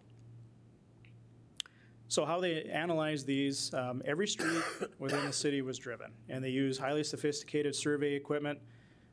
Basically, it's a van that has a bunch of equipment in it that does all the different surveys and pavement conditions and pictures and et cetera.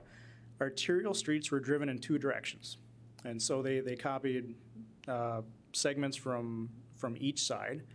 The local streets were only driven in 1 direction. 100% of the pavement is surveyed, and it's surveyed in 20-foot frames, and then they take a 1/3 sample rate of each one of those frames. And that follows the pavement condition standards as designated by ASTM. So if we want to sample every pavement section, we'll be highly accurate, but our costs will be immense. So by doing this, we still get a high quality level of data, but we don't have to pay the high cost of doing all that analysis. Gives us what we need for a global picture. So we picked several pavement condition categories from good to very poor. It's a 0 to 100 scale. You can pick any ranges you want. There's no magic about that. So for instance, Bismarck, they have good, satisfactory, poor. I wanted to have some more strata in there so that knowing that our funding is tight, we have a little more knowledge on where some of these dollars should be spent. This next slide is going to surprise you a little bit, so I'm going to kind of walk you through why it is how it is. 40% of our street pavement network is in good condition. Well, 35% of it's satisfactory, so 75% of our network is in good or satisfactory condition. I know the first question you're going to ask me is, well, Lance, the most phone calls I get as an alderman are about street maintenance. How can you tell me that 75% of our network's in good condition? What it mainly comes down to is some of the issues that we have with all the new streets that we built or reconstructed here in the last several years. All the money we put into downtown, the flood recovery money that Dan had used, the new subdivisions that have come online, all that new mileage of street that's come online, most of it goes into that good category. When you look at the weighting of how we do these, you provide more weight to your arterial network. Well, our arterial network, a lot of it is either new or we've dedicated a lot of funding towards those networks because they carry the most amount of traffic. So we have PCIs in the 80s for most of our arterial network. The local streets, which most of us live on, are down in the 70s. And so we have some focus areas that we need to eventually work through, and that's where a lot of our backlog is coming from. Then we have some more charts that just break down, by surface type, by percentage of area, those sort of things. Mainly our concrete streets are in really good shape because a lot of them are frankly, they're new. It just takes longer to deteriorate those roadways so they stay in a little better shape longer. Looking at how our pavements are distressing, you go back to those pictures that I showed, load-related versus the climate or the weathering. Most of our distresses that we're seeing through this analysis are weather-related. So what's that mean? Well, it means we're not sealing our streets fast enough. And you heard Tom talk about it yesterday. We're on about a 17-year cycle. We just reconstructed Hiawatha Street 2 weeks ago. That street had never been sealed because the condition was never such that we could seal it. We just had a lot of issues there, so we just finally had to pull the plug, I guess, and rebuild it. And so some of these issues that we're having with the major work is taking dollars away from our street sealing. And you look before, we had that $2.5 million, and we have to dedicate dollars to each program. And typically our street improvement takes so many dollars away from our street seals that we just can't keep up. And Then there's some other load-related things, or not load, but just other random things that happen with some of our streets that don't really fall into those categories, small percentage. So the good news, 75% of our pavement is in a good or satisfactory condition. Our overall pavement condition index is about a 79. Our street arterial network is generally well maintained. Some of the bad news are local streets, where most of our residents live on, are in tough shape. We need to dedicate some funding to rehabilitate those. On average, and this is the important part, we're losing about 2 pavement condition index points per year. And that's going to get important as I break down this data a little bit further about what that means. And again, like I mentioned, the majority of our distress is weather-related, lack of sealing. We have a lot of ride quality issues in Minot, and I think this is where we're having a lot of our complaints. It's not, it might be the case where the pavement is just fine. Patch the potholes, we've sealed the cracks, but you know, over time, what ends up happening is you patch and you patch and you patch, and when you go over each one of those patches, you hit a bump, and then you hit another bump, and so the feeling from the citizens is, well, this is a really rough road, therefore it probably needs to be replaced. But in reality, the pavement might be okay, but the ride condition is horrible. And you can kind of see by this map here, it's a little bit hard to see, but I'll show you some tools later that'll help us with that. There's not a lot of green on this map. Yellow is a marginal condition and red is rough, so you can see that a lot of our network, it's rough or marginal when it comes to ride quality, but the actual pavement condition might be satisfactory or okay. Mill and overlays are typically what's needed to try to correct this. You can do some leveling when you do patching, but you're still probably not gonna to get it all the way there where you need to have a smooth quality ride. But mill and overlays are significantly more expensive than chip seals. So that'll be a decision point someday we'll have to work through is we can dedicate this amount of dollars. We might not be able to take care of all the ride quality issues, but we'll have well-maintained streets that will last a long time. So as part of what we did with this project, we wanted to look at different funding scenarios. What if we applied this amount of funding here? What does that do to our overall pavement condition index? So the scenarios that we went through, we wanted to evaluate what's the effect of our current $3 million budget. What does that give us in 5 years? What's the required budget to maintain a PCI 77?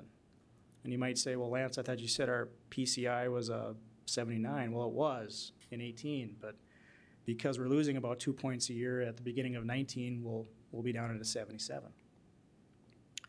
What's the effect of performing no major or global work? So that's the budget scenario where we say, hey, we can't afford to maintain streets. We're just going to patch using that $400,000 budget, and streets will happen, or whatever happens, happens.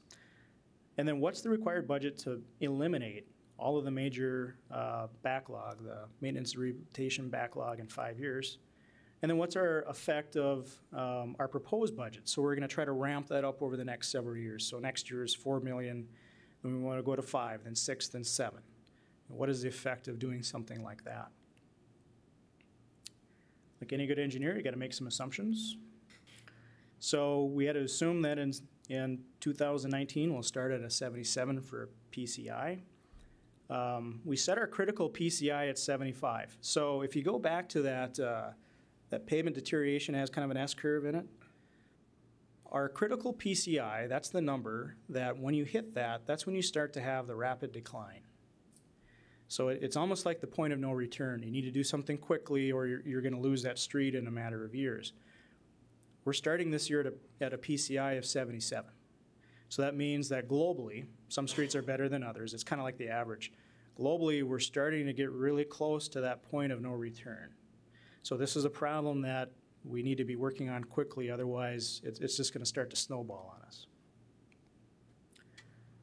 The software, when it looks at this, it prioritizes our street funding program. Whatever number we put in here, it goes through an analysis and says, okay, first we're going to do all the safety patching that we have to do. We'll start with that.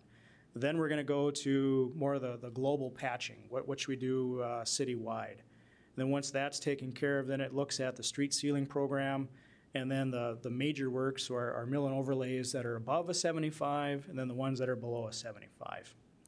And then it goes even further and prioritizes projects by rank. So that's where we say we want to do the minor arterials and the collectors and the local roads last. And then finally, proximity to critical PCI. So the software is going to want to tend to improve roadways that are closer to 75 than the ones that are farther away. And the theory there is, in pavement management, do not ever fix your worst first, because that's where you'll have the largest drain on your budget. So you want to fix the ones that are above that 75 first. The ones that are farther down the road, let them go. Or find a different way to fund those. And that's a conversation we'll have in the future. Cost for budgeting, we're taking from our current bid projects, so these aren't assumptions. These are actual numbers that we're getting from our paving contractors. We increase our unit costs as the PCI decreases, which makes sense. Things are going to cost more the worse they are. And unit costs are going to be higher for our arterials due to the added work that you typically have to do for something like that. So more traffic control, more general conditions, that kind of thing. And then 3% inflation was used in all of our analysis. So here's the breakdown. And I'll walk you through what some of this stuff means. It's a pretty important chart.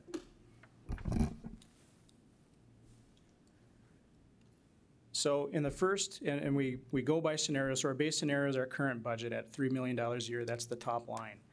So in 5 years' time, so it's a 5-year analysis period, we're going to spend about $14.8 million in our funding. Then we have the component called backlog. So if we fund our streets at this level, we'll accumulate backlog or work that isn't getting done on the streets as they deteriorate. And that is this number, about $50 million over that 5-year period.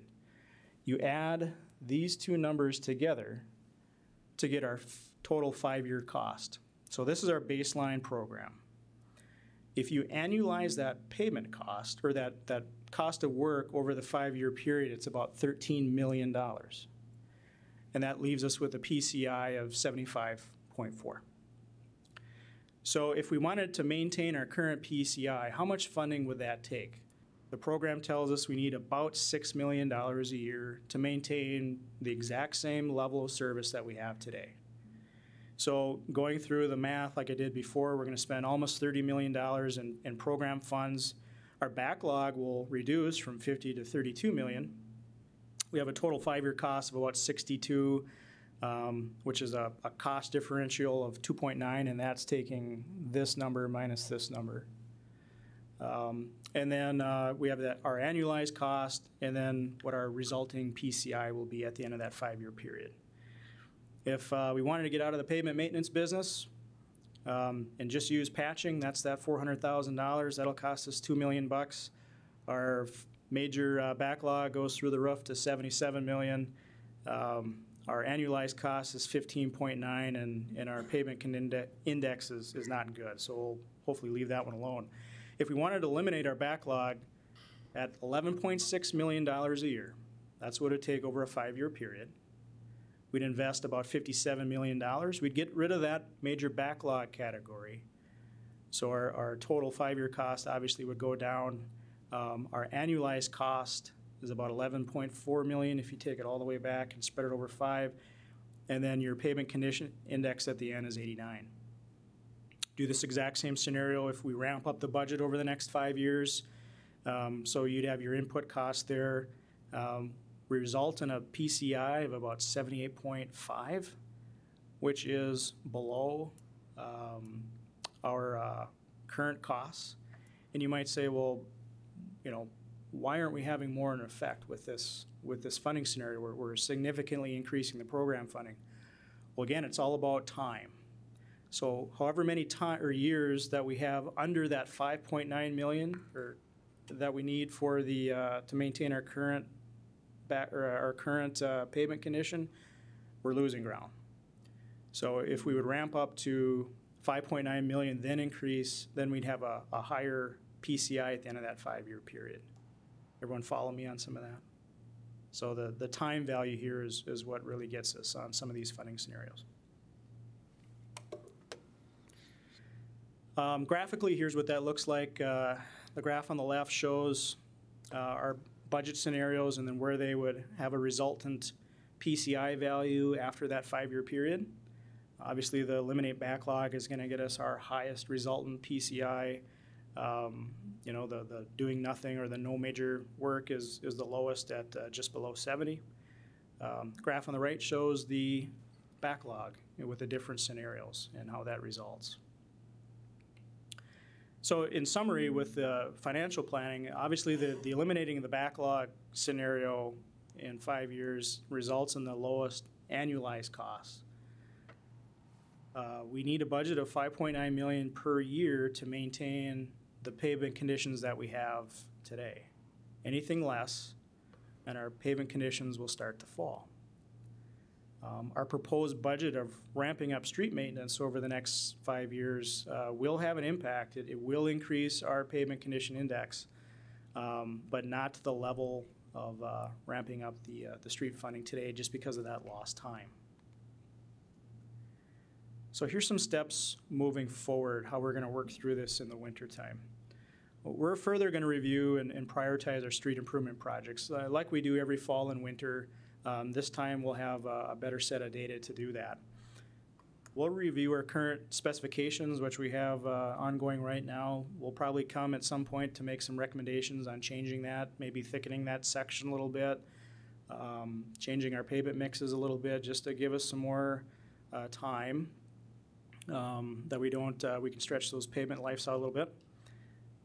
We're going to take a look at some other communities' pavement management programs and see if they have some potential solutions. We're all in the same boat together. Our pavements are no different than Bismarck's and Fargo's. They're all going down. They have different ways of solving those issues. We'll talk to them and see if we can compare notes. In fact, I'm setting up at a conference this fall a roundtable with the 4 city engineers in the large cities to talk collectively as a group about this same sort of issue to see if there's some potential issues and programs that other cities can utilize. So we might be doing something that Bismarck's not and vice versa, and we'll try to take that knowledge back home. We'll be bringing to you some recommendations probably this winter, likely in the February timeframe, on what we think are some viable options. And we'll have to have a discussion at some point about how do we want to fund this program? What are some expectations or levels of service so that when we start putting together the 2020 budget and beyond, we'll have some direction and some program funding goals that we can work towards together. One thing I wanted to show briefly is, you've helped us invest in our GIS, and we've been utilizing these tools to help us make decisions. We looked at the fire station stuff before. We've been trying to put construction maps up there so our residents can click on their street and get the latest information on what's going on. We've done the same thing with our pavement condition indexes. So if we look at our map, we're now able to put these pavement conditions on GIS. We can click on the different layers. We can tell the rank of the roadway, how many lanes, what the surface type is, what the pavement condition index is. And why this is important is because when we start doing some analysis on this data, we can start to filter it. And before, if you can imagine, with over 2,600 individual blocks of pavement, that task, doing it by hand or by drive, is almost impossible. Now with the power of GIS, I can ask, I want to know the pavement condition of my minor arterials, and I want to know all the ones that are in poor condition. And by filtering this data, the ones that are in that condition that are in minor arterial now show up on our GIS with the click of a mouse, and then I can go and I can get a detailed look at where these are at. I can export that data that we have in our GIS databases, and I can start to do quick analysis as far as length, cost, width, those sort of things from our numbers. So when we try to do this on the fly, if you say, well, how much would it take to reconstruct Burdick from here to here? We can start to do those quick analysis pretty quick. One thing I did want to show, when I talked about that roughness coefficient, it was a little bit hard to see on the other map. I'm going to turn Here's what it looks like a little up close. And like I mentioned before,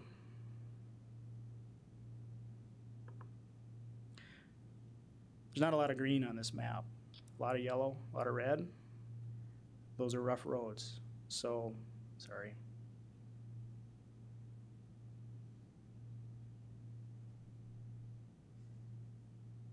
These are some issues that we'll have to look at in the future, and we'll come with some recommendations on how we want to address those. Mr. President, members of the council, that's my presentation. I'd be happy to try to answer any questions you may have. Okay. Hopefully everyone's still awake. Thanks. I guess my comment would be the technology is certainly impressive, and the analysis is well done. So I remember very well approving the study, you know, and so now we have results of that we can use, and so I commend you for getting on this, because clearly, transportation is important, streets are important. As we go forward, if things are falling apart and we don't know what to do about it, or where to do it, or where the money should be best spent, that's a challenge. So kudos on the approach, certainly. Any other questions or comments from council members? Alderman Wolski. President Janser, thank you. Lance, thank you very much. I think, as you mentioned, this is an issue that I think we all take calls and comments on. So presenting this picture to the community, I think, is extremely valuable. In terms of the assessment that we got last year, what's your sense of how often we're going to need to repeat that process to get a picture of how we're doing against this problem? Is that in every 5 years?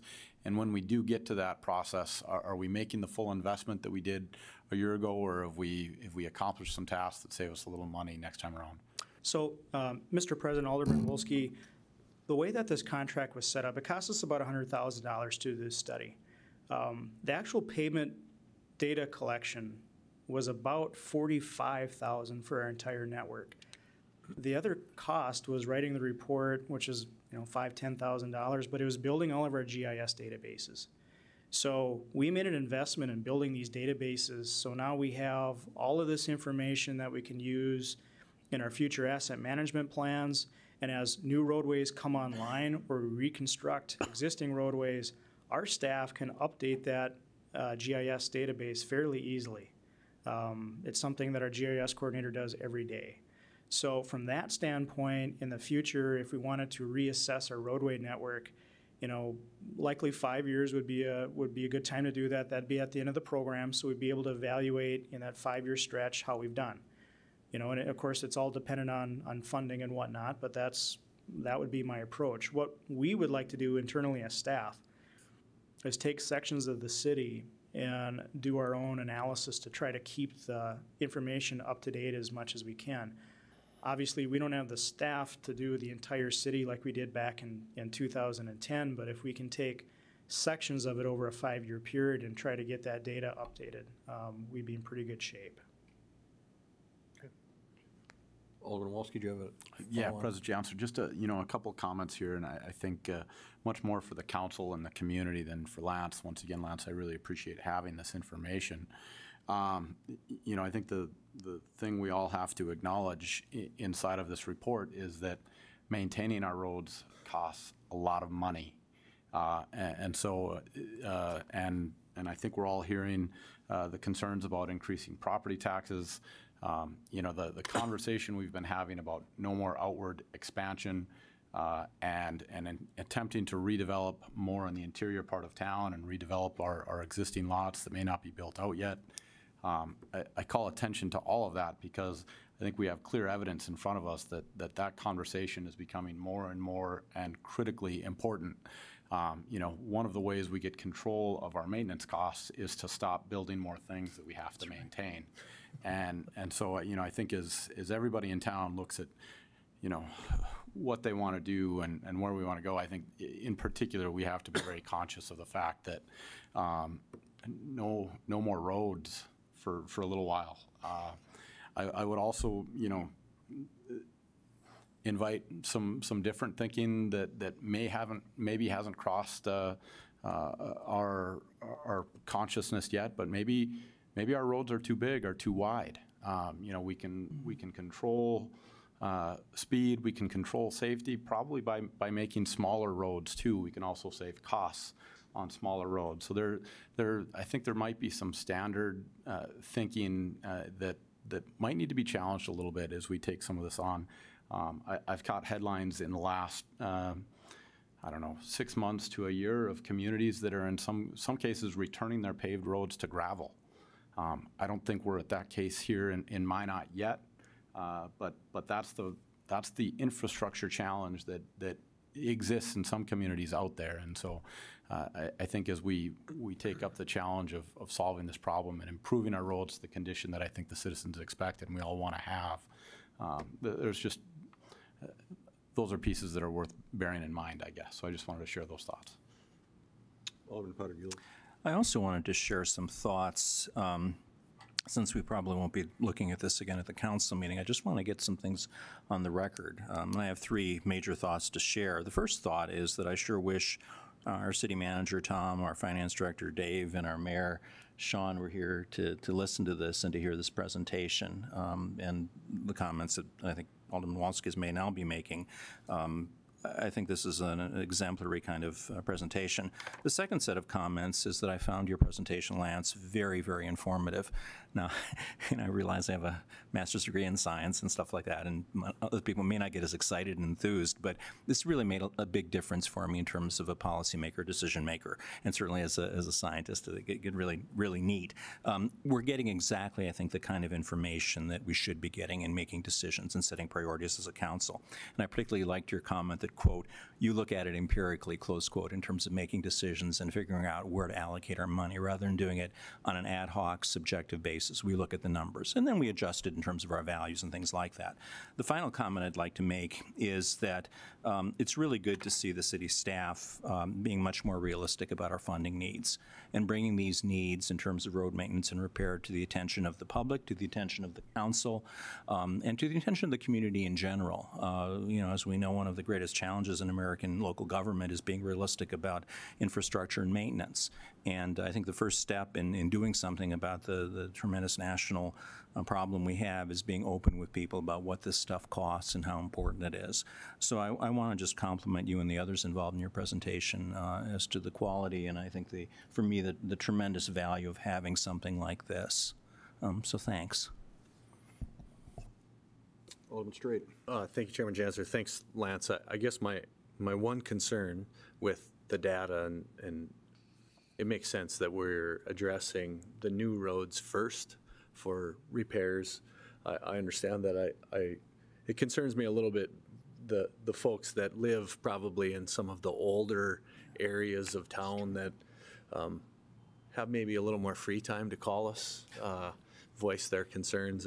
We have to balance that out in terms of repairs and be mindful of the kind of the optics.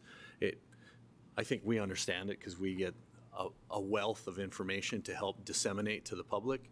But moving forward, as we look at repairs, let's be mindful of that as well, because some of the folks that are probably going to feel any possible tax increase the most are going to be the ones that are going to call us and will want to see a responsive city staff when it comes time for some of the repairs, and it's on all of us. But I look at you because I sat down with you, I guess, a year ago in your office, and we talked about some of these things, and I like that we're forward thinking, but I know that people that are building really nice homes that are going to turn around and get road repair and maintenance immediately, maybe the general public, the optics on that is not kind sometimes. So let's just be mindful of that, please. Certainly, the age-old question of end-of-service infrastructure and how you pay for its replacement is what plagues not only the city of Minot, but every city in the country. And there's not a great solution for it, other than replacing it, and then how do you deal with that cost? That's really what it comes down to, because it's so expensive. Sure.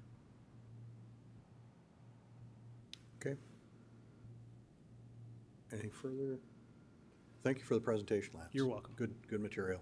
Thank you very much. That brings us to item 34, which is a, I guess, request to reauthorize the Planning and Zoning Steering Committee. So moved. Moved by Wolski, seconded by Straight. Alderman Wolski, you had a comment? I do, President Janser, thank you. I added this agenda item. It was, I think, maybe a couple weeks ago, I sat in on the first of my Planning and Zoning Steering Committee meetings, and there were some significant revisions that were advanced to the Planning Commission, and I think ultimately we'll see on Monday night. But there were a couple reasons I brought this item forward. One is this committee has been meeting for somewhere close to a decade, and there's been a lot of tremendous work accomplished there. There have been some major overhauls of our zoning and planning ordinances that were then met with additional challenges upon the adoption of a whole new set of code. The folks on that committee have been working very hard. It is chaired by Mr. Raleigh Ackerman, who I think has chosen to continue his work on that committee, and based on my first meeting, I'm very grateful for that.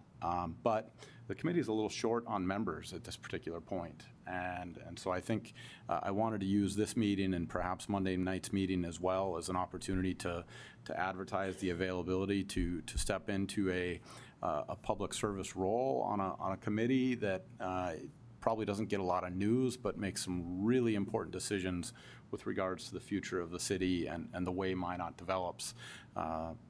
Portions that are maybe even directly related to what we just heard from regarding Mr. Meyer and the condition of our roads.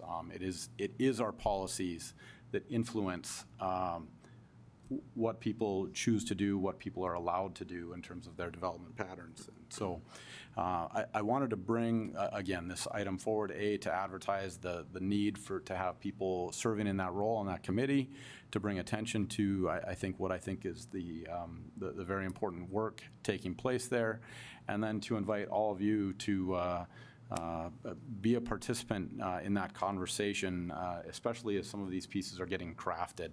I think one of the frustrations that was voiced by the committee was in the past some recommendations have been brought forward, and ultimately they arrive at council, and the council has taken a somewhat dramatically different position in some cases, and I know in the past that has generated some frustration by the committee. And so I think when we're asking people to take up this work, obviously all these decisions ultimately rest with council, but I think it'd be beneficial for us to maybe provide some input and guidance to what we'd like to see as that work takes shape over the next period of time, frankly required to get our zoning and planning ordinances in the shape we want them. And I know Mr. Lang has spent a number of time reviewing our ordinance.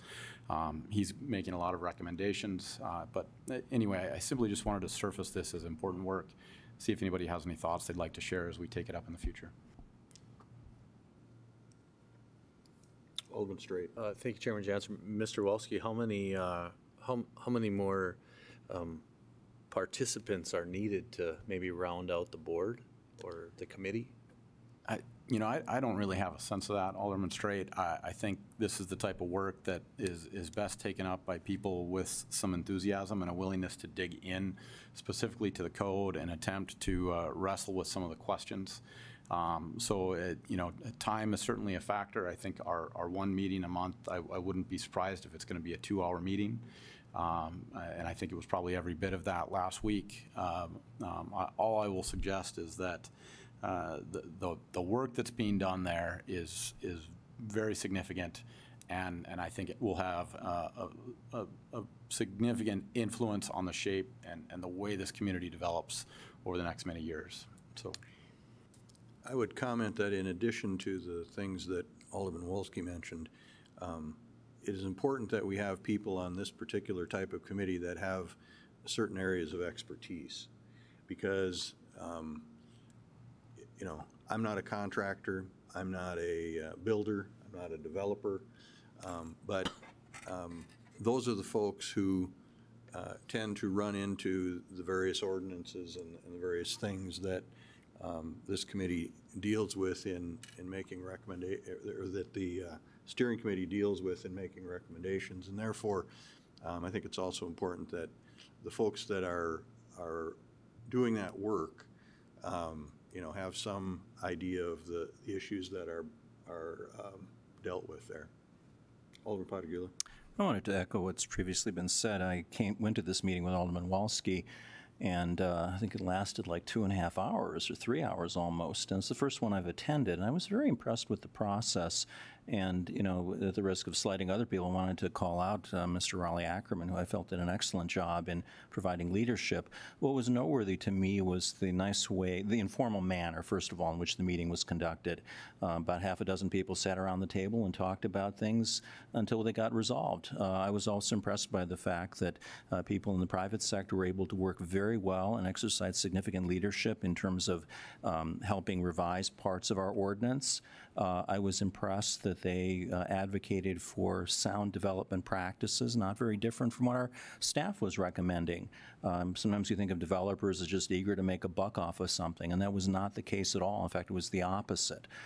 So I was very, very impressed with what I saw. I would encourage people to participate, and I think this was a good example of public and private sectors working together toward a common goal of making our community more quality in terms of giving more quality in terms of development, and also being more responsive to what's happening in the field, rather than burdening private enterprise and individual citizens with burdensome regulations. I was really impressed with what I saw, and I would encourage people to volunteer for it, and wish the committee many more years of work. I mean, it's something that, as things change, there always will be new developments, and we have to fine-tune it. And I think it's also an example of how having an outsider come in, like Mr. Lang, with a fresh perspective. We also had a student intern there.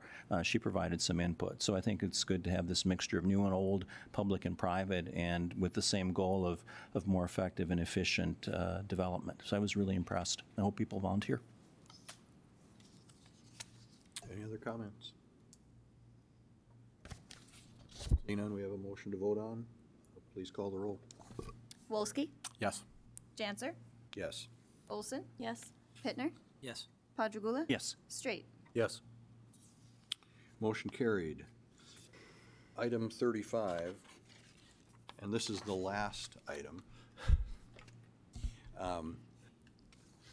Mr. Zakian, this is the related to the City Council create an Economic Development Task Force. This was before us last month at the request of some of the people involved in the process. We pushed it out for 30 days. Here we are back again. Speak to us. I'll try to be brief.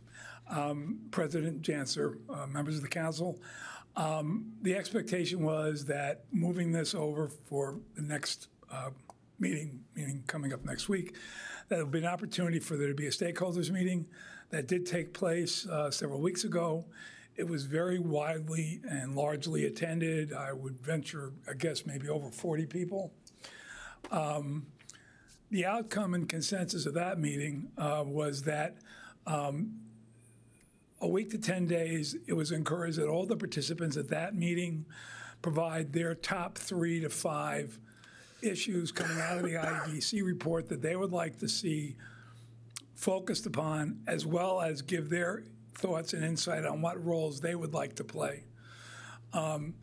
They tasked 4 people to review all those, culminate them, and try to get a sense of patterns and trends. Those 4 were myself, John, Stephanie, and Phyllis, representing Visit Minot, the Chamber of Commerce, the city, and MADC. We did meet this past Monday, and we had a chance to review this. I would like to stop here and not offer anything yet and ask, I guess, John, you want to ask John to kind of speak as to what the outcome or discussions we had of that meeting on Monday. Okay. Mr. McMartin. I too will try to be brief. We received some good comments I believe that the mayor had asked for top 3. We received some short stories, maybe a couple of novels. But we did receive some input. It was, we struggled with a way to be able to provide that back to the stakeholders. The 4 of us do not believe that we have heard from everybody that we need to hear from yet, because not all of the stakeholders that perhaps were keeping their powder dry, so to speak, have yet responded. And without that, and I would make reference back to community visioning that we did a number of years ago. You need to have some buy-in, and you need to have some. And this is by no means me saying, "Good Lord, we're never going to get someplace," because you eventually have to draw a line in the sand and you got to move forward.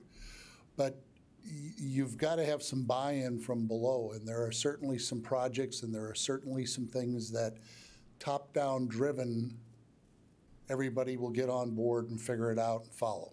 I don't think this process right now is ready for the top-down driving. And I think to some extent at the stakeholders meeting, the city manager alluded to that and said, we aren't going to be ready with any kind of a recommendation that everybody is going to have seen.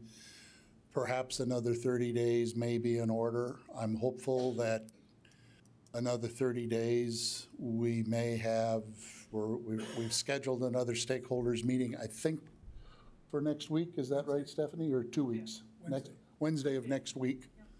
And we may end up needing to schedule another one shortly after that, depending upon how that goes.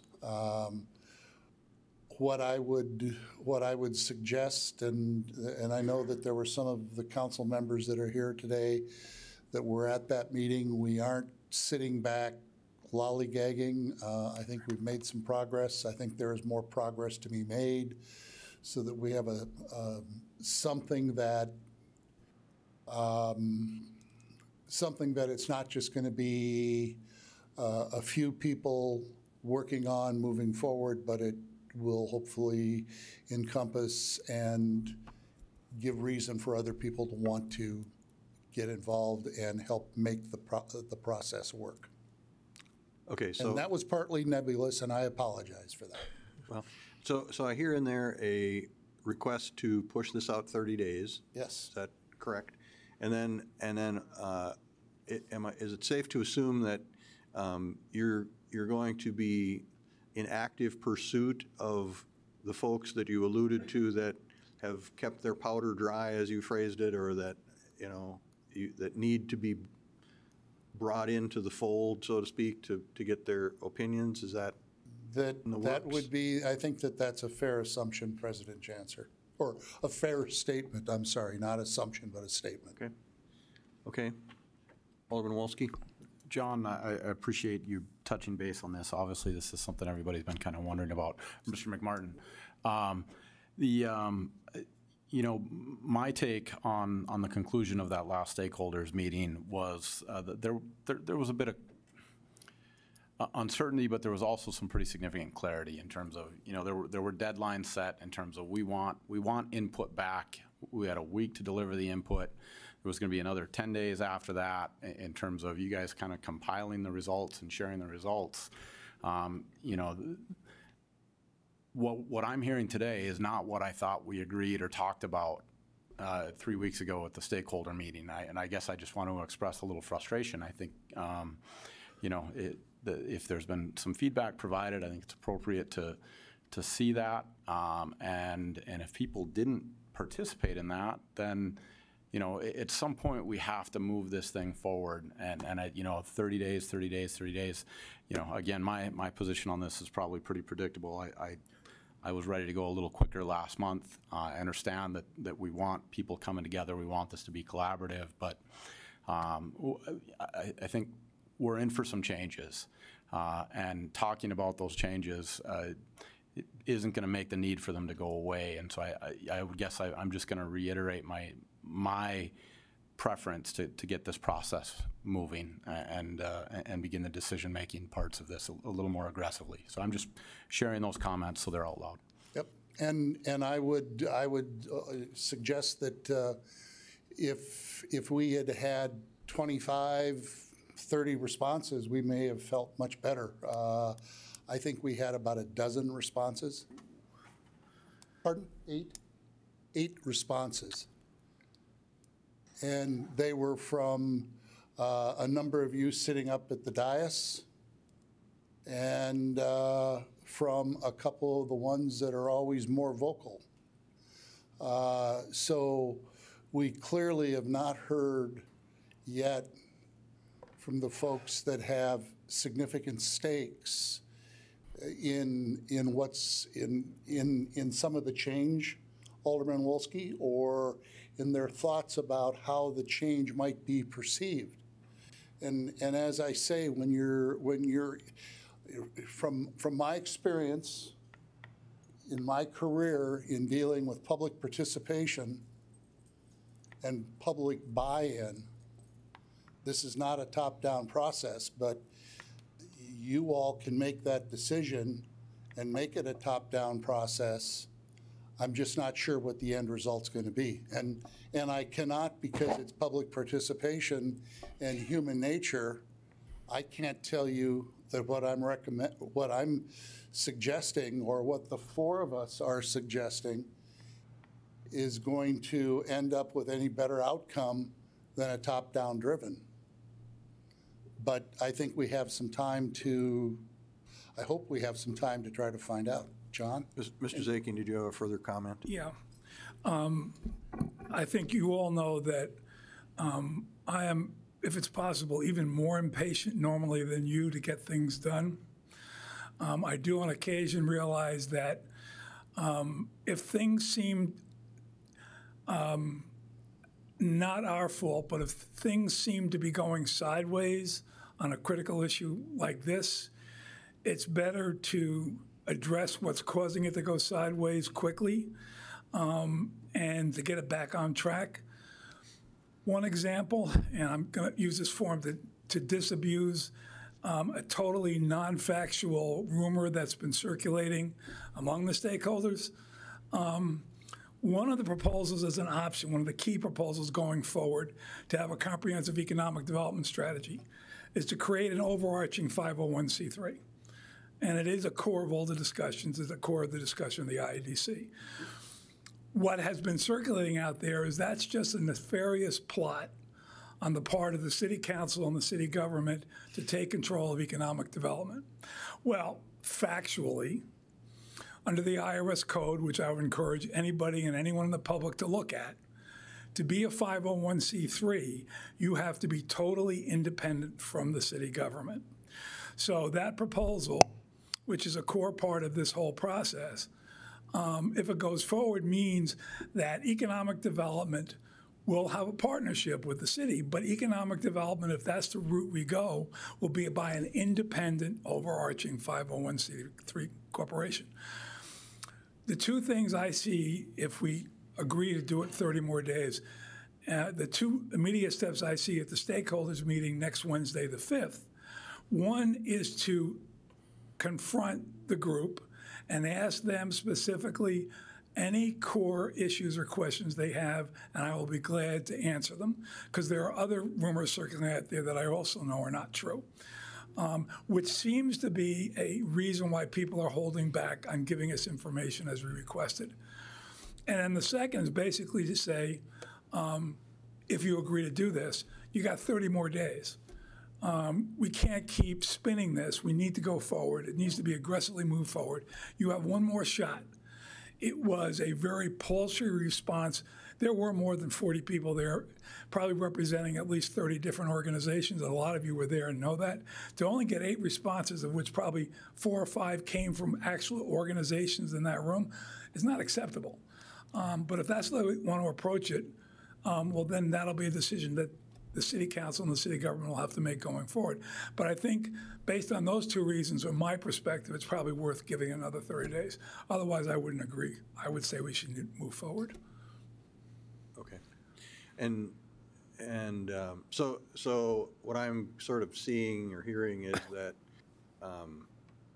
that this recommendation for another 30 days is sort of is unanimous from you all, the four of you. Yes.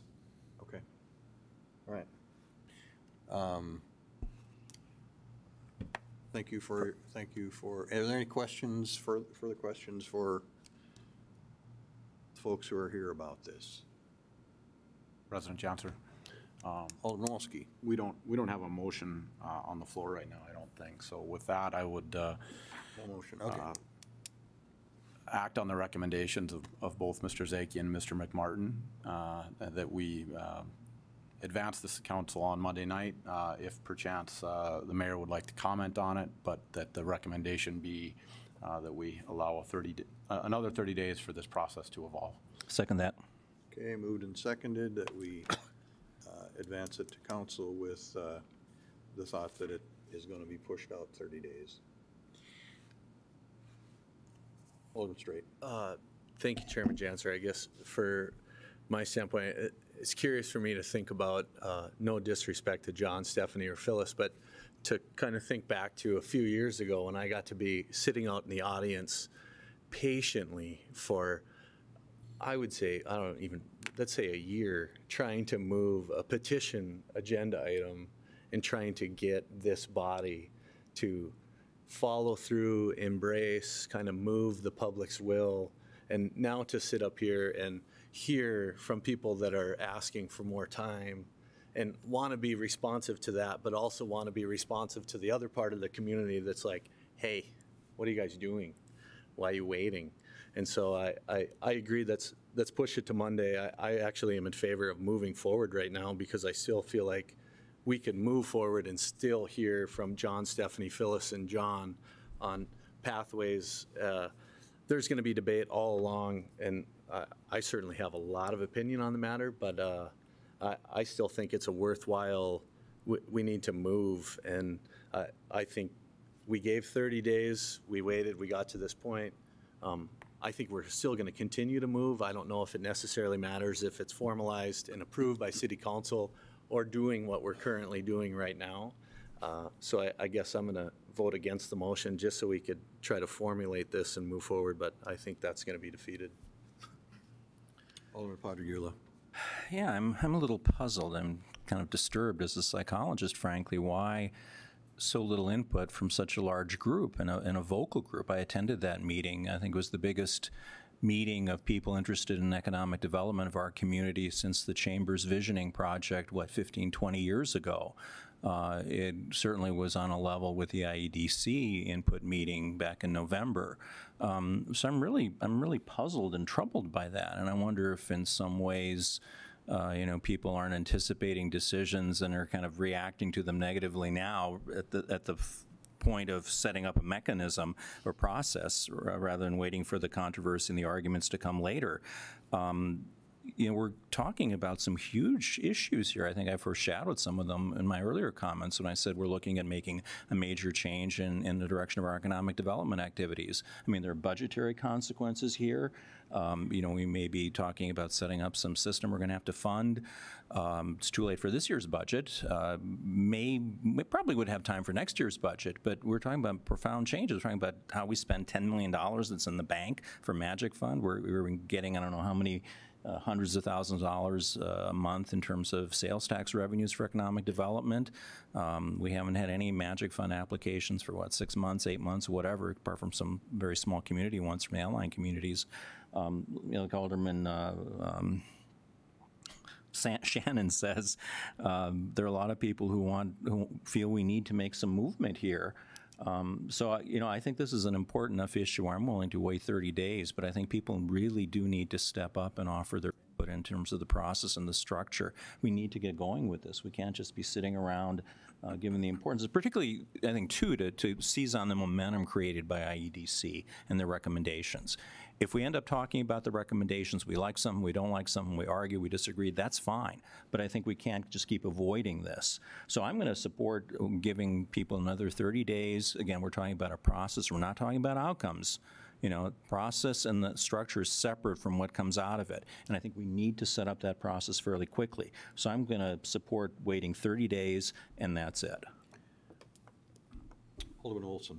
I just have, pardon me, a recommendation. I believe that the emails were going to be collected from the people that were at the stakeholder meeting. Can we open that up to the community and get responses from people that have not been attending those meetings? That's a good idea. I don't see why not. I'm not quite sure how we would do that quickly and expeditiously, because we also then would be asking people, and I'm thinking about this out loud as I go. Part of the question that the mayor asked that group to do was to look at the items that were contained as key components in the IEDC report. And I think we identified, as we went through it and looked at the responses we got from people, we identified 12 or 15, someplace in the neighborhood of 12 to 15, and we associated where they wanted to do some work with their names.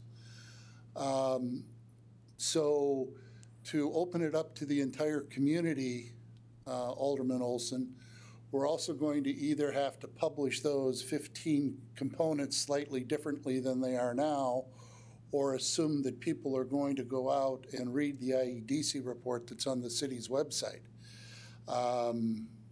And without somehow connecting the two, we're going to get responses, but I'm not sure the responses are going to be aimed at what we're trying to do with the components that are in the IEDC report.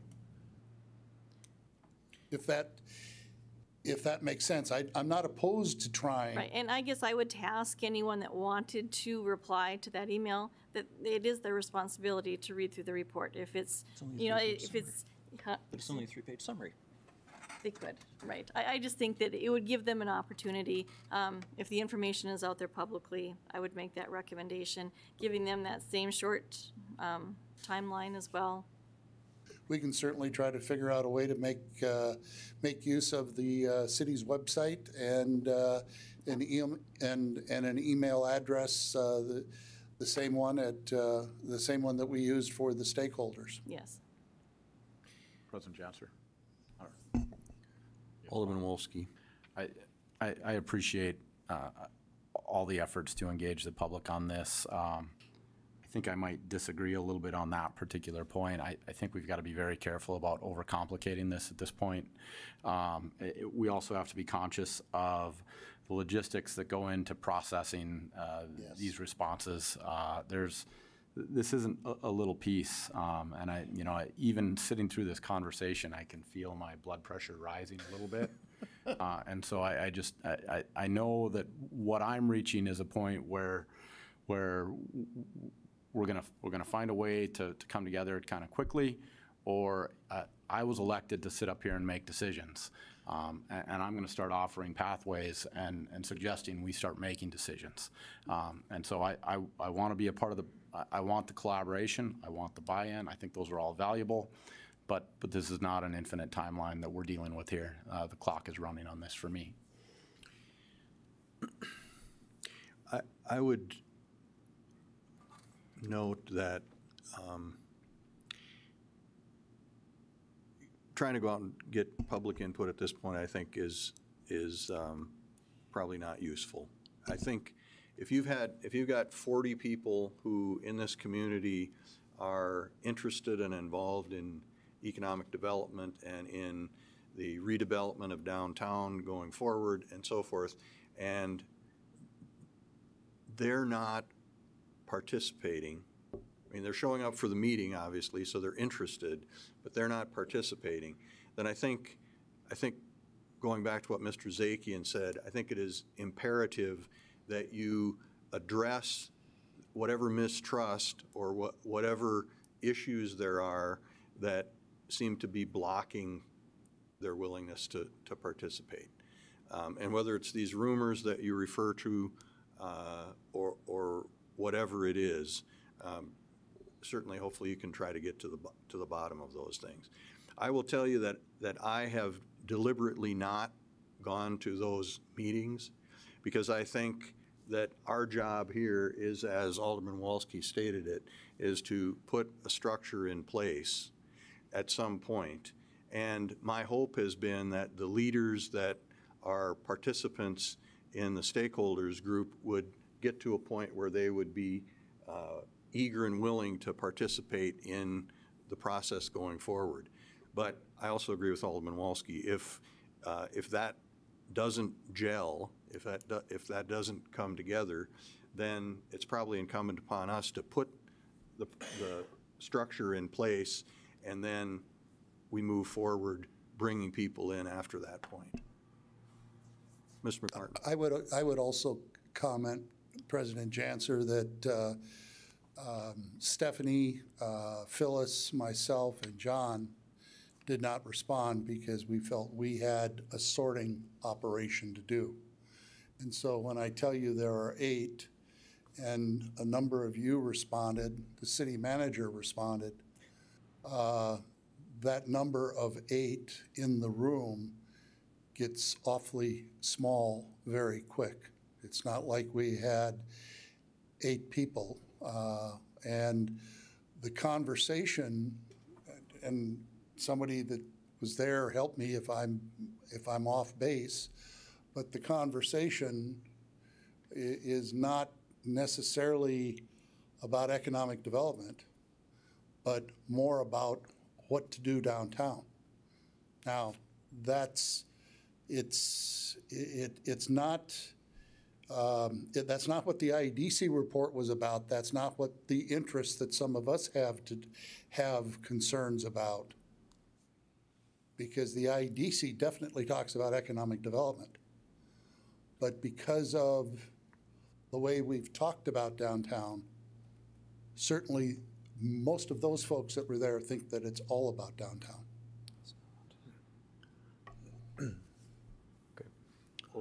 I guess, Chairman Janser, just one final thought that I've had. I happened to be in a meeting last week with Stephanie and some folks from West Fargo, and I'm incredibly optimistic of what's happening in our community right now. I don't see the IDC report. I see it as a discussion point for all of us that have been engaged in a lot of important discussions over the last couple of years. This is a positive sign. And I, like you, Mr. Janser, I have not attended. It's been hard for me to attend a stakeholder meeting. We just can't physically attend them all, partly because I think I get a huge responsibility of sitting up here. But I'm going to attend now, and I want to lend my voice, and I'm going to participate maybe a little more poignantly and a little more actively because it's because I'm optimistic, and I'm not looking to create any turmoil. I'm trying to use the enthusiasm that we have currently and the discussion and people that want to be involved in moving forward, and not as a source of tension. And I agree that we just have to move at some point. I agree. You can't sit and spin your wheels forever. Yeah. So. Okay. Thank you. Any further discussion? Okay, we have a motion. Call the roll. Wolski, Yes. Janser, Yes. Olson, Yes. Pittner, Yes. Padragula, Yes. Straight. No. Motion carried. That is the conclusion of our agenda, and therefore we're adjourned.